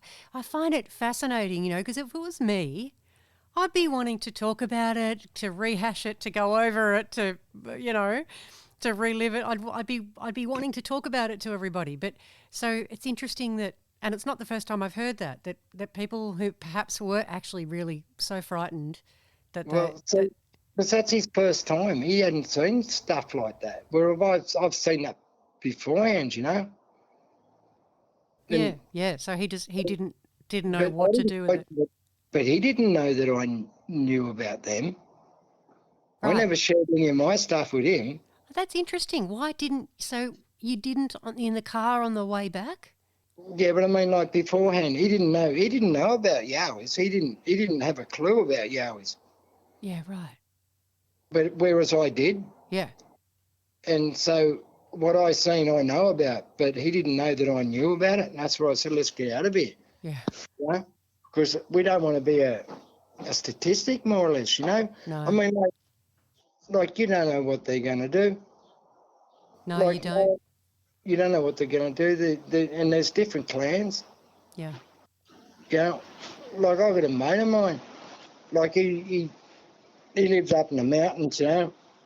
He went and buried his dog that died, and he's got a backhoe, and he dug it about 6 foot or something, 6 foot hole or something, to bury his dog. And it was a Saint Bernard. And so big dog, big hole, you know. Yeah, I was going to say, if you would need a backhoe to dig a hole for a Saint Bernard. You didn't want to do it with a shovel. You'll be there for a while. Exactly. It'd take you weeks. And I don't know, it was 2 weeks later or something, his dog's gone, and the hole's dug up, and the dog's gone. Oh, that's weird. Mm. Who digs down into a 6 foot hole? Thank you. Come on, I mean, we got nothing out there. We got no bears. We ain't got stuff like that. No. You know, we got nothing like that that does that sort of thing, you know. No, not that far down. No way. No. And it's just so crazy, you know. And there's other things, you know, like I was coming home from the river with my dog Numina, and this is up in Thora, same place where I've seen the hairy men, like the family. And I'm walking home from the river. We've got the Bellinger River up there. I'm about a kilometre in from the river, like inland up in the mountains, and I'm walking in there, and we got about, I don't know, 2 lengths of a footy field, I suppose, something like that. And we're on this dirt track, right? And I've seen these blue orbs, and they're about the size of cricket balls. Yeah, right. And there was about 4 of them all swinging around. And they're about 6 foot in the air, see? Anyway, like my dog Numina, she stopped. She started going, like that, you know, and I'm going, what's wrong? Oh, yeah, I can see what you're looking at. And she stopped and she backed up and she started to kind of turn around and walk away. So I walked backwards and I was watching them. And I watched them for around about, I don't know, 3 to 4 minutes, I suppose, as we were walking backwards, because she's walking backwards with me. And all of a sudden they just shot off into the air, Sarah, oh, they just took off. This is about 5:30 in the arvo. They took off into the air, It just disappeared. Was it still daylight? Was it summer or winter? Summertime, 5:30 in the arvo, and daylight savings time, you know. Right, so broad daylight. Broad daylight, these 4 blue orbs, Do you have any... daylight. Sorry, go on. I was going to say, do you have any idea what they might have been? I have no idea. But there was that night at the back of home, because there's a big ridge around the back of home, and it used to, like, we lose this, like the sun around about 2:30 in the arvo, but where I was, like it was 5:30, but it was still daylight, and I seen them, But I've heard noises at night time after them, and there'd be like things up in the mountains behind us. I know we got wild dogs and packs and everything up through there, but there was heavier things, like, I mean, more like, it's hard to explain. I mean, like, you hear a lot of things out there, and being in the bush, you know, you can tell your different sounds, but these were the different sounds, you know, like there's, you know, I'm thinking, hello, who's out there, you know, like there's someone out there, because it sounds like, look, we don't have pigs up there, right? And you get a lot of grunting, like what I'd heard grunting, like not your normal grunt like a pig, but like a more or less of a snorty sort of a grunt. Right. Like a long sort of a, but I've heard whoops. And that was the thing, you know, because we got a wampu pigeon up there, right? Oh, yeah, yep. Yeah. You've heard them, eh? Yeah. Well, I know because someone's reported hearing that before, and I remember we might have even sent a recording of that to Gary Opit, and he's got back and said, yeah, that's a wampu pigeon. Yep. You know what I'm talking about, eh? Yeah, I do, yeah. So, but it's not that. It wasn't the wampu pigeon, because I was sitting there on the thunder box, right? This is out in the bush, And I'm sitting out there and I heard this, poo. Yeah, but to sit on a thunderbox and thinking it was a one-poo pigeon, but it's not. Yeah. Was it loud, really loud? It was like a kind of well, yeah, but a kind of moderate, like a not loud, just kind of like, whoop. And not particularly deep, just sort of a medium and not Yeah, high just a pitch. kind of medium type. Whoop. Yep. And I'm thinking that's no one-poo pigeon, man. Because that's the thing. We do have animal and birds, particularly birds, whose calls can sometimes be confused with. Yeah, but these things can depict that. Yeah. Oh, yeah. Yeah. Well, like they're renowned for imitating things. That's right, and they can take those sounds on. Come on, they've been here for what, out as long as us. I mean, like our people have been here for 60,000 years, if not more. Yeah, and I know caves, Sarah. I know caves, right, where I've seen pictures on there from the old people that they painted with that airy man. Yeah. I think that from what I'm learning, the connection between the original Australians and our hairy friends goes back millennia, like such a long time. Oh yeah, oh yeah, yeah. Yeah, and there's a long connection, a long history together. Lots of stories about them.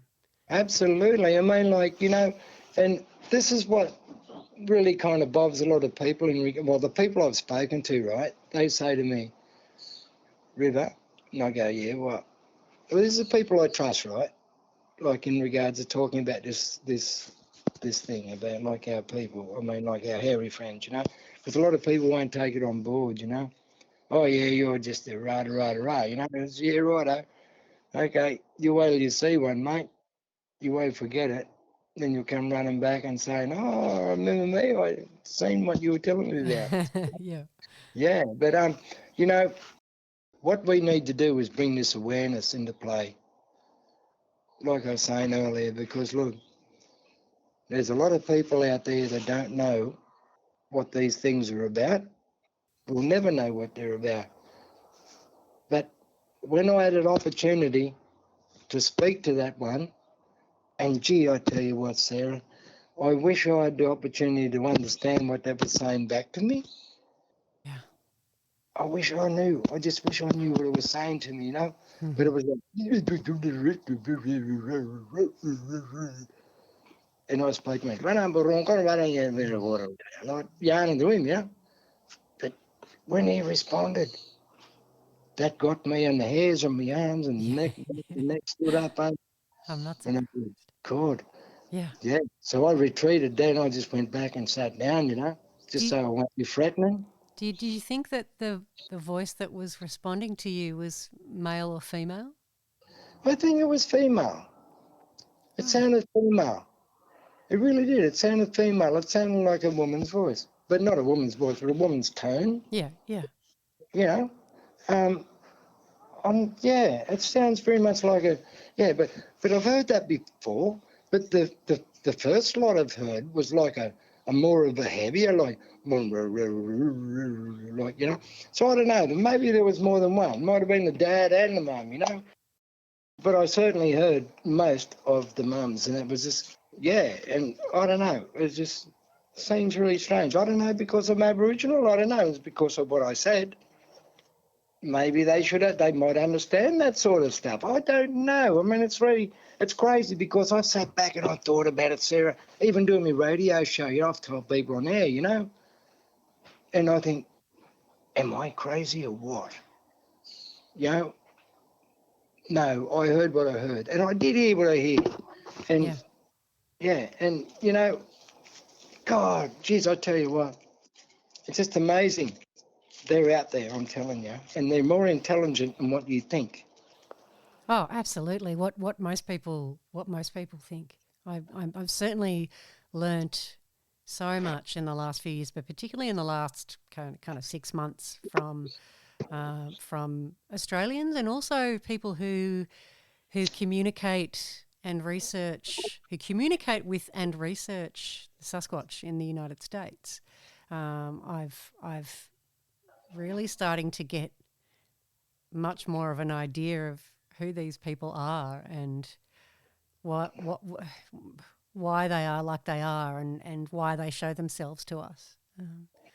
But River, one of the things that I've found over the years is that, being a white fella asking a black fella about this subject, you don't always get an answer. And what I've found so lovely of you is, and so generous of you, is you are wanting to share what you know about this subject, and I really admire that of you.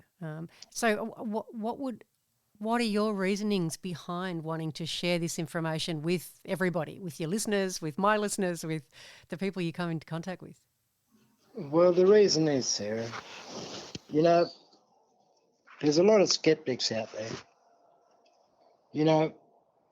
There's people who ridicule people about different things, not only Yowies, Bigfoot, Sasquatch, Loch Ness Monster, whatever the case may be, Mothman, Goat Man, all these different things that we got out there, like Chupacabra, all them things, and they're all out there.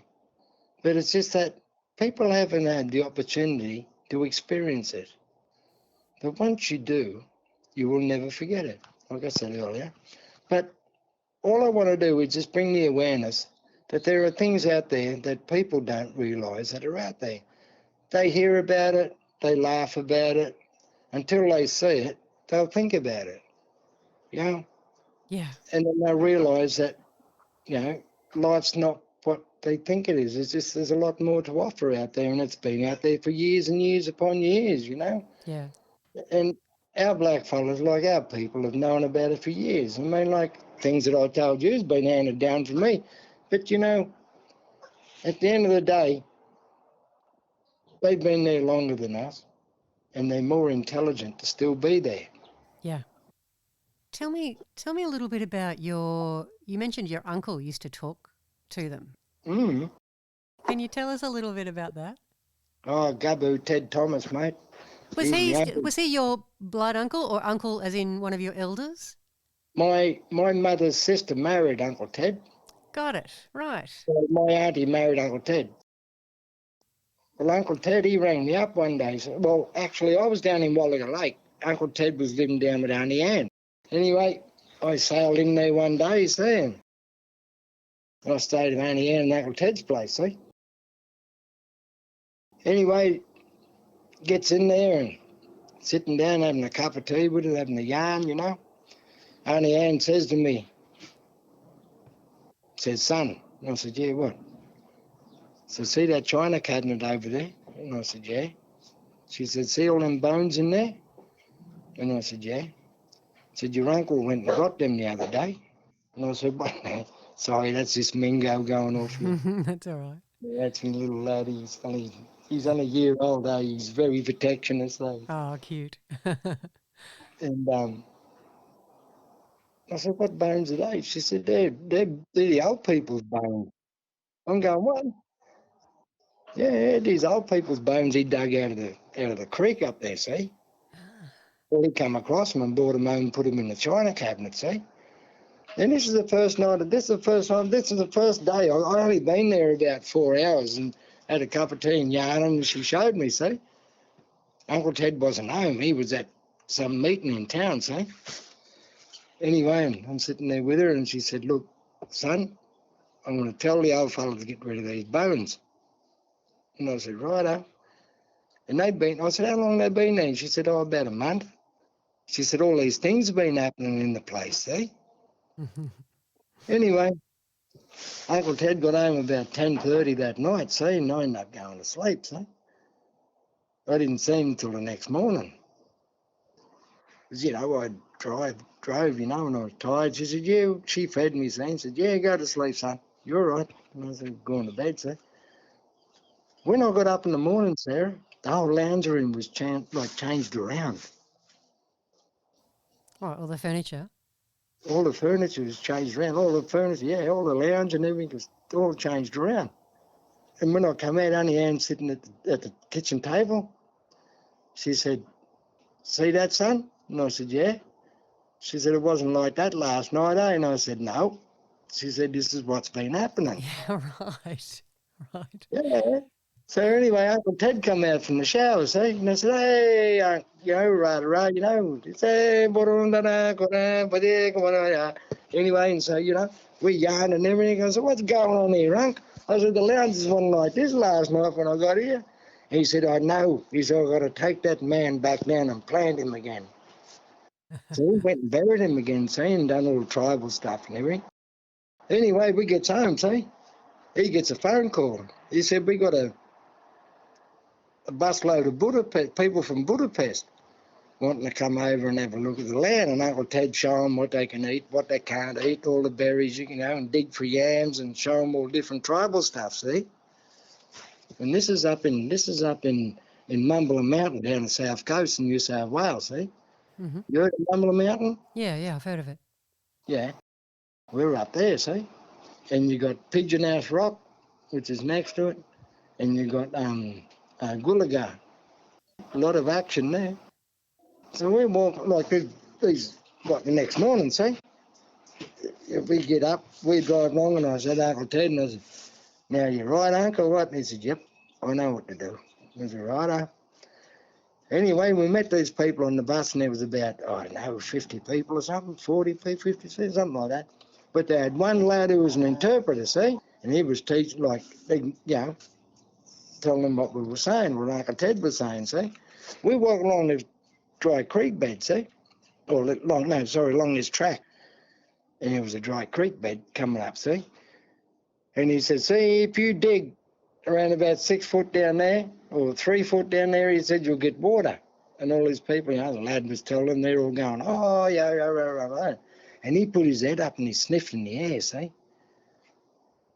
And he put his hand out in front of me and he said, "No, we'll go this way, son." Because he sniffed him. He sniffed a Dooligal, see? Because down south called Dooligal, see? Yeah. Anyway, and we're up, and just up on the right, you could see all these caves. And all the people were looking up there and taking pictures of the caves, see? On their cameras and everything, you know? Anyway, so Uncle Ted took them the other way, away from the caves, see? Because that's where they were. And they were home, because he could smell them, see? They were in the cave watching us, watching who we was bringing in here, see? Yeah, so he took them the other way. He took them away from the caves, see? He took them down this other creek, this dry creek bed, another way from them, and started showing them berries and how to dig for yams, get away from the mob, you know, from that clan up there. Because he doesn't want, and I don't want anyone else from the rest of the world seeing what we got other than us, you know. We didn't want people from Budapest seeing them hairy fellas. You imagine them fellas seeing that and getting it on the cameras, you know? They don't like being on the cameras at all, do they?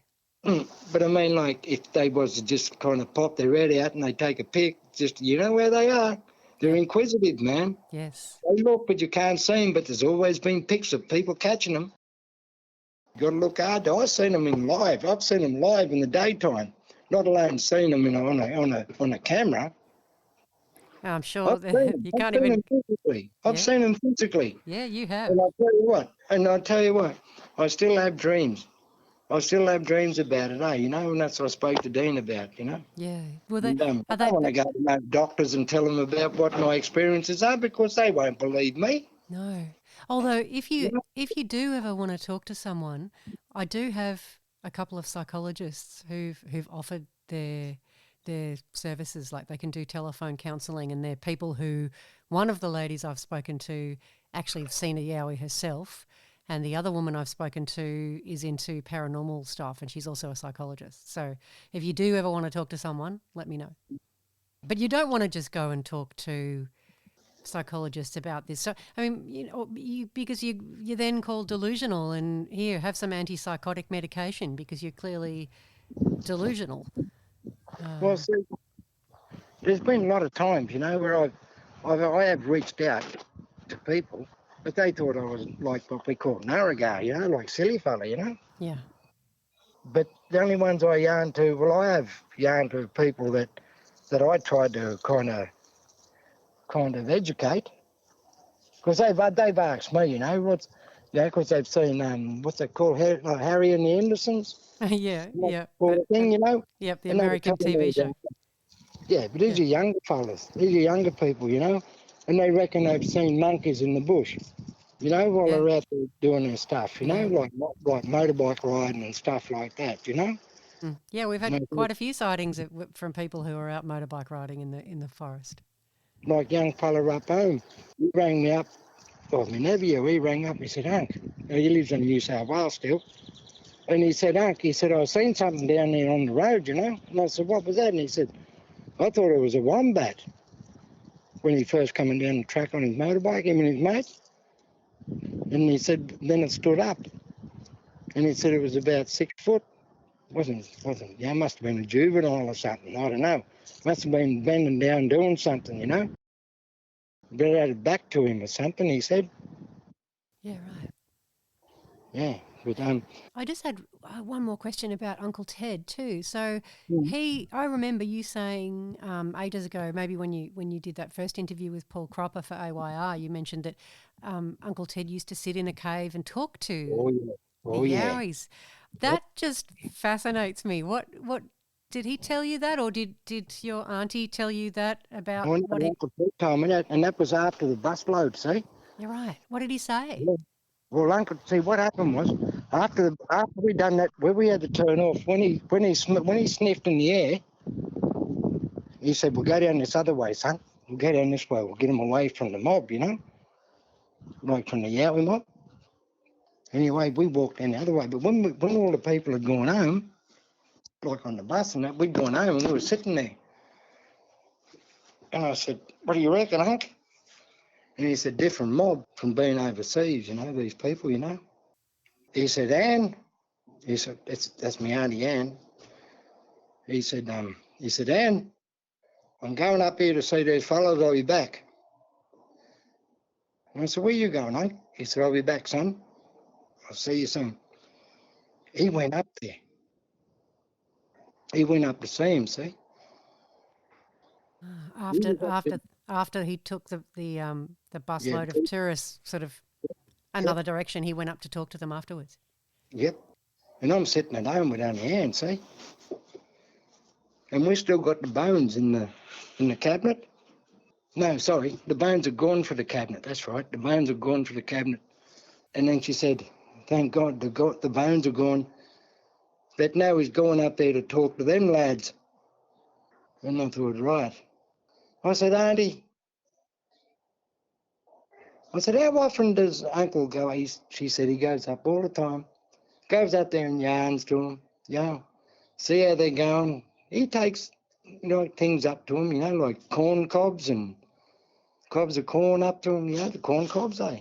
Yeah, yeah, You know, you get them from Woolies and that, you know, yeah. yeah, little ones. You take them, they take gifts up to them, see, apples, take pears up to them, grapes. Yeah, you sit up there and yarn with them, see. And you know what he said? When he come home, see, I said, "How'd you go, Unc?" He said, "Son, come out here." I said, "Righto." So we gone out there. We're yarning in the shed, see, and he said, "Son," he said, "they said the people, the humans, are encroaching on their land. So therefore they got to move on. But they got their places to go. But we ain't going to know." Whoever's in the cave, he sat in the cave with them. Mm-hmm. Did he say he talked? Yep, Were they talking English, telepathically, or were they talking in language or English, in English? English. He spoke like we're talking now. Right. Yep, and you know what? I said, "Are you sure, Uncle, you spoke like speaking lingo?" He said, "No." He spoke lingo to start with, and they said the gibberish, and then he spoke English, and they spoke English with him. Oh, wow. That is remarkable. And I said, right. Yes, that is And you know what? remarkable. And you know what, Sarah? Sarah Bignell, be honest with you, sister. What? From that day on, I thought, right, there's got to be communication. Yeah. You know, because they could hear what we say. They understand what we say, but they just talk in their own way. Yeah. You know? Well, the same way that you can speak a couple of languages and I can speak a couple of languages, Yeah. so can they. That's right. Yeah. But we haven't been around as long as them. No, and we haven't had the opportunity to learn their language. I would love to learn some of their language. You know, we haven't touched on anything of theirs. No. To be honest, we've got their crosses, we've got their bits and pieces, what they do with rocks on top of each other. You know, like little different things they leave in the bush just to make a signal to know that they're around. But people don't know what to look for. That's the thing. No. You know, and I didn't either until I stumbled across things. And they don't know what to look for, but they also have no idea what they mean. Like the boys, the AYR boys up in the Gold Coast hinterland find symbols all the time, but it's trying to work out what's the meaning. What the meaning of those symbols. Yeah. You guys are doing such a remarkable job, man. It's just bringing us back into like the people that don't believe. I mean, like, they've just got to kind of realise that there is really something out there. Because, you know, I've had people come up to me and go, oh, I heard something in the bush the other day. Like, there was a mate of mine. I'll give you an example, right? Got a mate of mine in Lithgow. Went up there at basketball, played basketball up there with him, see? Anyway, and he said, oh, I went up to a wedding up in the Blue Mountains up at Blackheath. I said, oh, yeah. How'd it go? He said, yeah, good. We had a bit of an after party up in the scrub. They went down to Springwood. You've heard of Springwood? Yeah. Now that's a hot spot. Springwood or Springbrook? Springwood. Oh, Springwood. Okay, yep. In the Blue Mountains. Oh, yeah, got you. Yep. Yeah. And he said they were hearing so much crazy stuff crunching around them. It was unbelievable. They had the fire going, you know, they had the music playing. You know, that's the thing, see. If you want them to come to you, you just be you. Yeah. You don't have to go looking for them, they'll come to you, you know. Well, I don't think they're going to show themselves to you if you really want them to. You know what? They could be 10 foot away from you, Sarah, and you wouldn't even know it. And you wouldn't know, exactly. You know? Yeah. And they're just the master of camouflage. And even at night, I mean, oh, God, I mean, like, gee whiz. Me and, oh, God, me and Steve-O, mate. Yeah, we're out the other side of, well, we're just this side of Barradine. In the Pilliga. Yep, and that was 2017. Yeah, no, 2016. We were out there, see, we were out there, and he wanted to go pigging, see. I said, right, let's go out there then. No worries. So we left, I was in Bellingen then, or up in Tora in the mountains, see. I said, righty, let's go out there. We were out there for about 4 days. But on the second night, we had the fire going. First night, nothing, you know, we're just sitting around getting ourselves adjusted for the next 3 days or 2 days, and then leave home on the fourth day. Leave there on the fourth day. And that second night, man, it was kind of crazy, because we had the fire going. You had a battery-operated, like, CD player, plus the car radio too, but, and we were sitting there with the fire going, and we could hear a lot of movement around us, saying it's not too hot. It's like bipedal. And you can tell the difference between different, like, noises and sounds and stuff, especially out there. I mean, it's so flat at Pilliga in different areas. We were in the flatter part, it was really bushland, really thick, and it was just this one open area where we sat, and you can just feel it, man. It's like someone's watching you. You know how you get that feeling? Yeah, for sure. There's no one around you. There's no one for miles, but you can tell there's someone, like, you get that feeling? Yep. Mm. Felt that before. They were there. They were there. But they just didn't show themselves, And that's the other thing. I've been at places where I went to I was telling Kerry Arnold on Bigfoot Odyssey, about our stuff down here. You remember, him? God bless him. Yeah, rest in peace, Kerry Arnold. I never got the chance to talk to him, but I know that a lot of people really loved his work. Well, I'm on the 22nd of. They changed Bigfoot Odyssey's not happening anymore, but the old shows are still there. So Daniela, which was doing it with with Kerry Arnold. She's well, they've still got it going, but he's not there anymore, so the show's not going to be the same. So it's called Hidden Existence, is the show of hers. Oh, yeah, yep.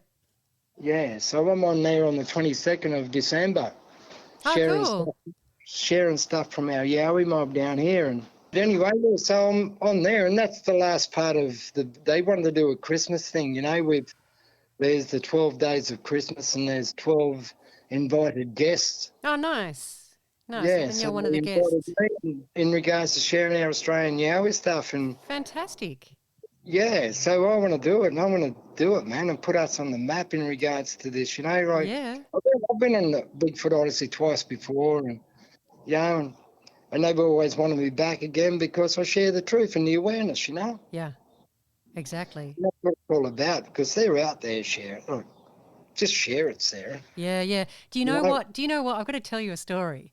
So the shaman that I was telling you about who knew Uncle Ted, his name's Daryl, really lovely guy, very powerful man, actually. I've had quite a few healing sessions with him. He's really connected to the spirit world, something like, because we Skype, and so I've got him, I'm looking at him, at his face while he's working, and he's constantly talking to spirits who are there next to him, and he calls in this spirit and that spirit and his guide for this and his guide for that. And since when we started working together, a Yowie spirit came to him, and that spirit, that Yowie, wanted to communicate with me because he'd seen me. He knew of me. He knew and he wanted to communicate with me, but through Daryl, because Daryl has this ability to see the dreaming, to see that invisible world.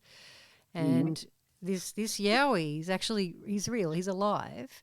He told me his name, and he visits sometimes. And I was doing a healing session with Daryl the other day, and he said, look, he's actually here. He wants to show you something. He wants to take you somewhere. So you close your eyes, and we'll do a little ceremony. You walk to the tree of life, which is how you start the journey into the spirit world.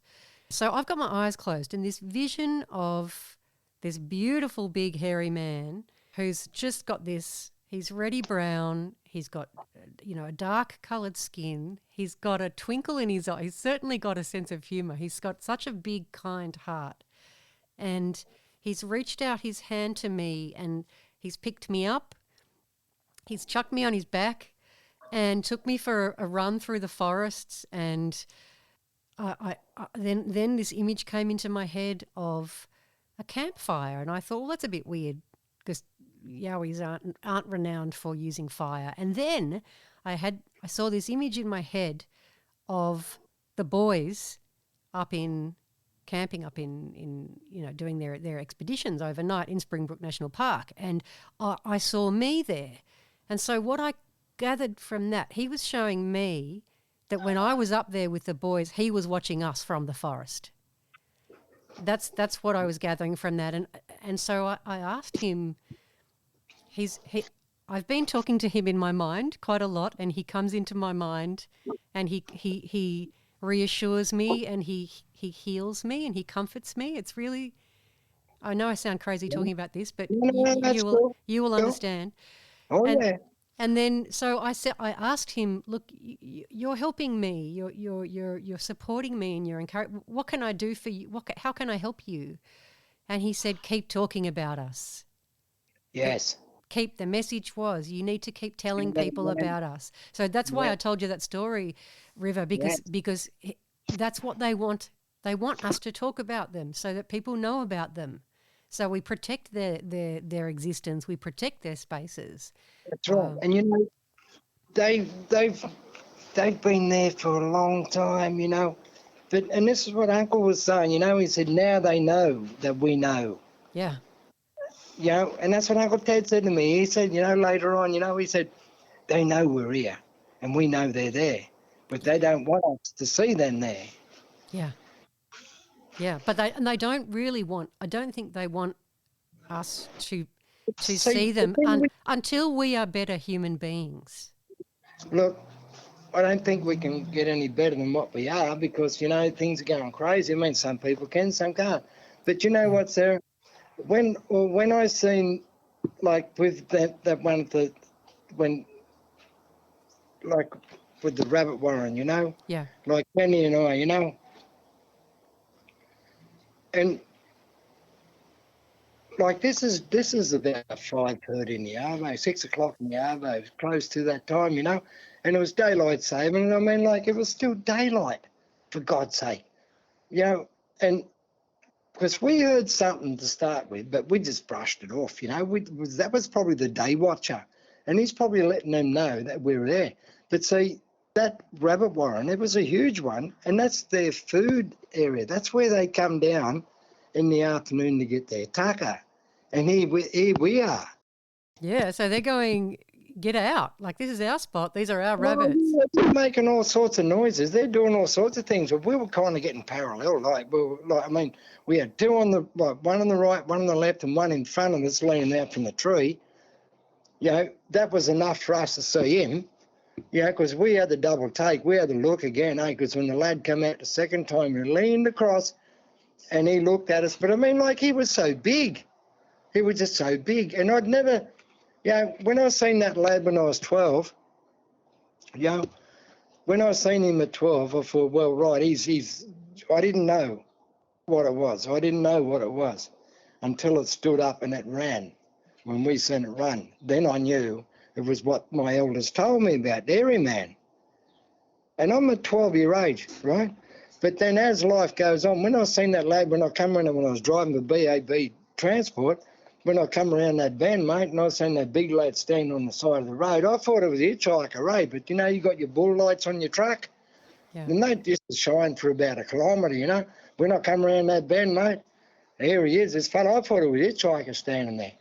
But then he looked at me, and he had red eyes, and then he turned as I got about, I don't know, 100 metres away or something. He just turned and he ran into the bush, hey, into the pilliga.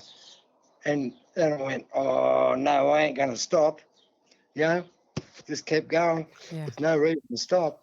I've got an old mate of mine. He's passed away now. His name's Beetle. And you can check it out if you want. His nickname was Beetle. He drove for Thompson Brothers Transport in Dubbo. Anyway, he used to drive the sheep truck, see? Taking sheep and cattle out to Barradine, out to Canamble Way, and you know. Anyway, he pulled over on the side of the road. He told us this. He told us this before he passed on, eh? And he didn't want to tell him, eh? He didn't want to even tell his bosses what happened because they wouldn't believe him. Anyway, he told us, the Aboriginal fellas, because he used to come around and have a yarn with the old people, see? Anyway, and he'd come around one day and he was saying the old people, because he asked them, see? He said, can you tell me something if I tell you something? And they said, what, son? He said, I pulled up at the pilliga, I had sheep on the back, and they had your wooden rails that I keep the sheep in, and they had two levels, like a double-decker. He said he pulled over to have a camp, eh? In the pilliga, and he felt the truck shaking, see? And it woke him up, so he got up, he looked inside mirror, nothing on the driver's side. He couldn't see on the left side because it was too dark, like on the passenger side. He got up, got his torch out of the console. He walked around the front of the truck and shined it. And there's this big fella, and he ripped the side panels off the truck and took two sheep. Wow. Can you imagine the strength required to do something like that? Well, I mean, he didn't see it. He just shined the torch and there was two panels off where I reckon that's just gone up and taken two sheep or something. I mean, like, the thing I seen, I wouldn't have a shadow of doubt with that. And I reckon they do that easy. Oh, yeah. Yeah. Easy. Just grab it like 2 bags, 2 bags wool. Yeah, exactly. Amazing, isn't it? And they're pretty tall. Like, was it a tall truck? Was it from the top layer or the bottom layer? No, from the top. From the top, yeah. Like, Yeah. how the hell does that happen unless it's Well, one I of mean, our like, giant hairy friends? Exactly. Who can do that? I mean, like, come on. And he was a shattered mess, eh? So, but I mean, like, there's all these things that people have told me, and I've gone, wow, man. I mean, like, you can say that because it's been so hard for me to let it out, Yeah. Yeah. But it's good to have people like you and Dean and the rest of the crew that you can talk to about things like this because it kind of gets to you, Sarah. I mean, like I said, God, I have terrible dreams, Yeah, it really does. It's not as if I got to see a counsellor or nothing. It's just but I just want to, like, share things. I mean, like, that's my thing. I just want to make it aware. And I'm in a place now where things are happening down here, like Greg earlier talking to you, yarning with you about what happened to him, and Yeah. when he rang me and told me that, I've gone, you taking a piss or what? And he's going, no, I'm telling you the truth, mate. So, they're out and about, they're everywhere. I mean, like, just people don't know they're there. And I mean, you catch things out of your peripheral, Yeah. And it's really interesting that was from South Australia because we don't, at AYR, we don't actually get that many reports from South Australia. We've got a few, but not that many. So a few in the Loxton area, right? Yeah, there's a few, but nothing like New South Wales or I don't know. I mean, Queensland. And this is where I'm feeling like I want to get back home because I want to get back in amongst it all, Yeah, same. That's why I want to move to Queensland. I don't want to be in Victoria anymore. I want to move up to be near the boys so I can go out with them all the time. Yeah, I just want to get back up in New South, up back in the mountains and know where I've been and where I know I can go. Yeah. And I know that I can talk to them, Yes. Because there's areas where I can go and I know that I can sit there and talk to them. Take my Yiddicky, which is didgeridoo. And that's what I've been doing when I was up home, I'd take that out and I'd play that. And the lads, and you can hear them. It's no joke, man. I'm telling you, I had a mate of mine with me, eh? Yeah, Kelvin, he couldn't believe it. I was sitting there, listen, right? Don't say nothing, just listen. Yeah. I'll give you an example, look, and I'll do the growl with it. Look, hang on.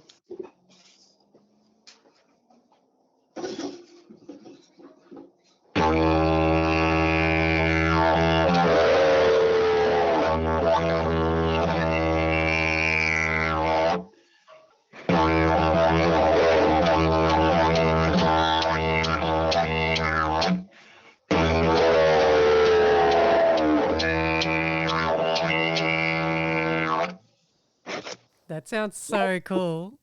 So I'd be doing that sort of stuff out there, I'd be doing that sort of stuff out there and it's just kind of bringing them in. Yeah, because that sound would carry too. It would carry a long way. That's right. And with that growl. Yeah.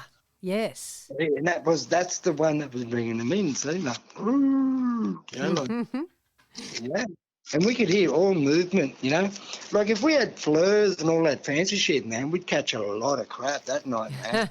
Yeah, probably. Oh, yeah. Take care, Ray. Thank you for sharing that with me. Oh, thank you. I have not told that to many people. I've kept that to myself for the last few months, most of it. So I just thought you might understand it, even though it sounds completely crazy. No, that's all good. I understand completely what you're saying. It's a spiritual connection for Yep. sure. For Yep, sure. I understand. Yep. And so, well, thank you so much for chatting to me and sharing all of that knowledge and those experiences. It's so fascinating. Thank you.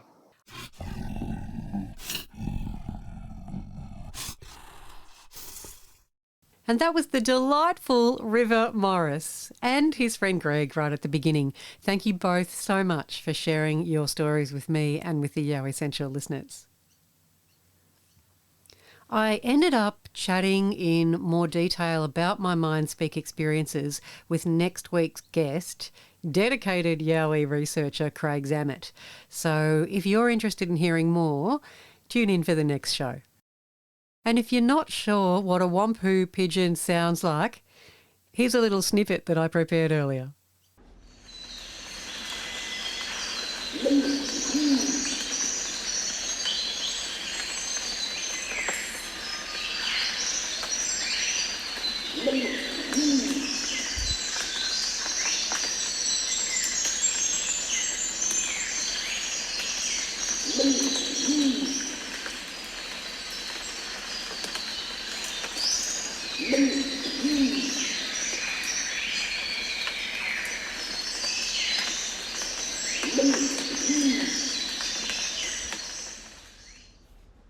Isn't that amazing? Such a booming noise coming out of what's a relatively small bird.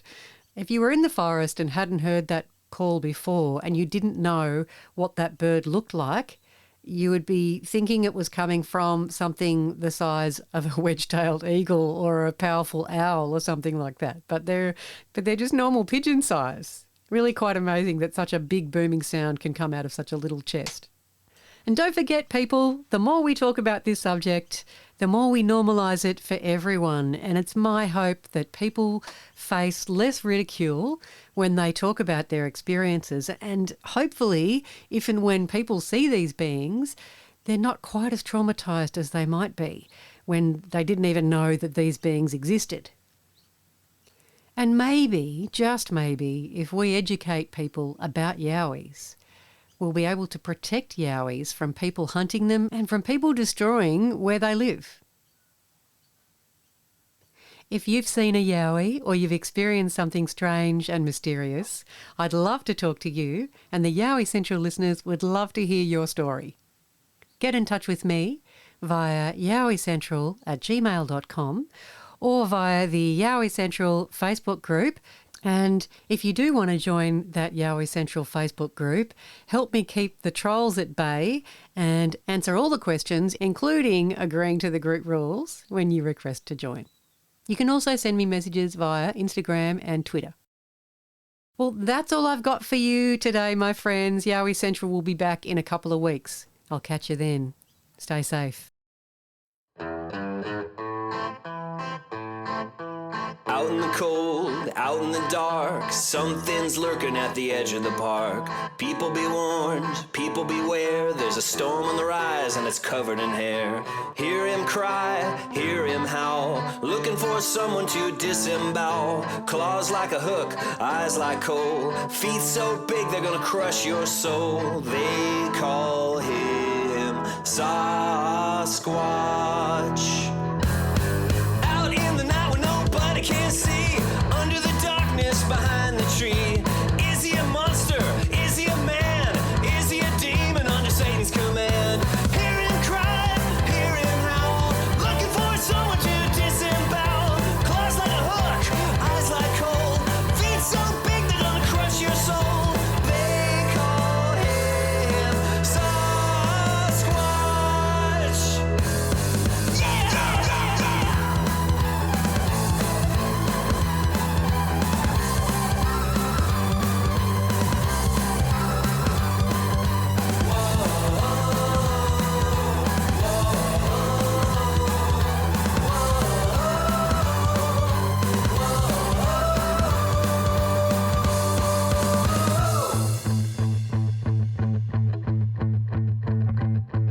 You might be rich, you pretty young thing, better hide the glint of your diamond ring. Your fancy jacket won't be worth a dime when you're sucking the blood right out of your spine. Hear him cry.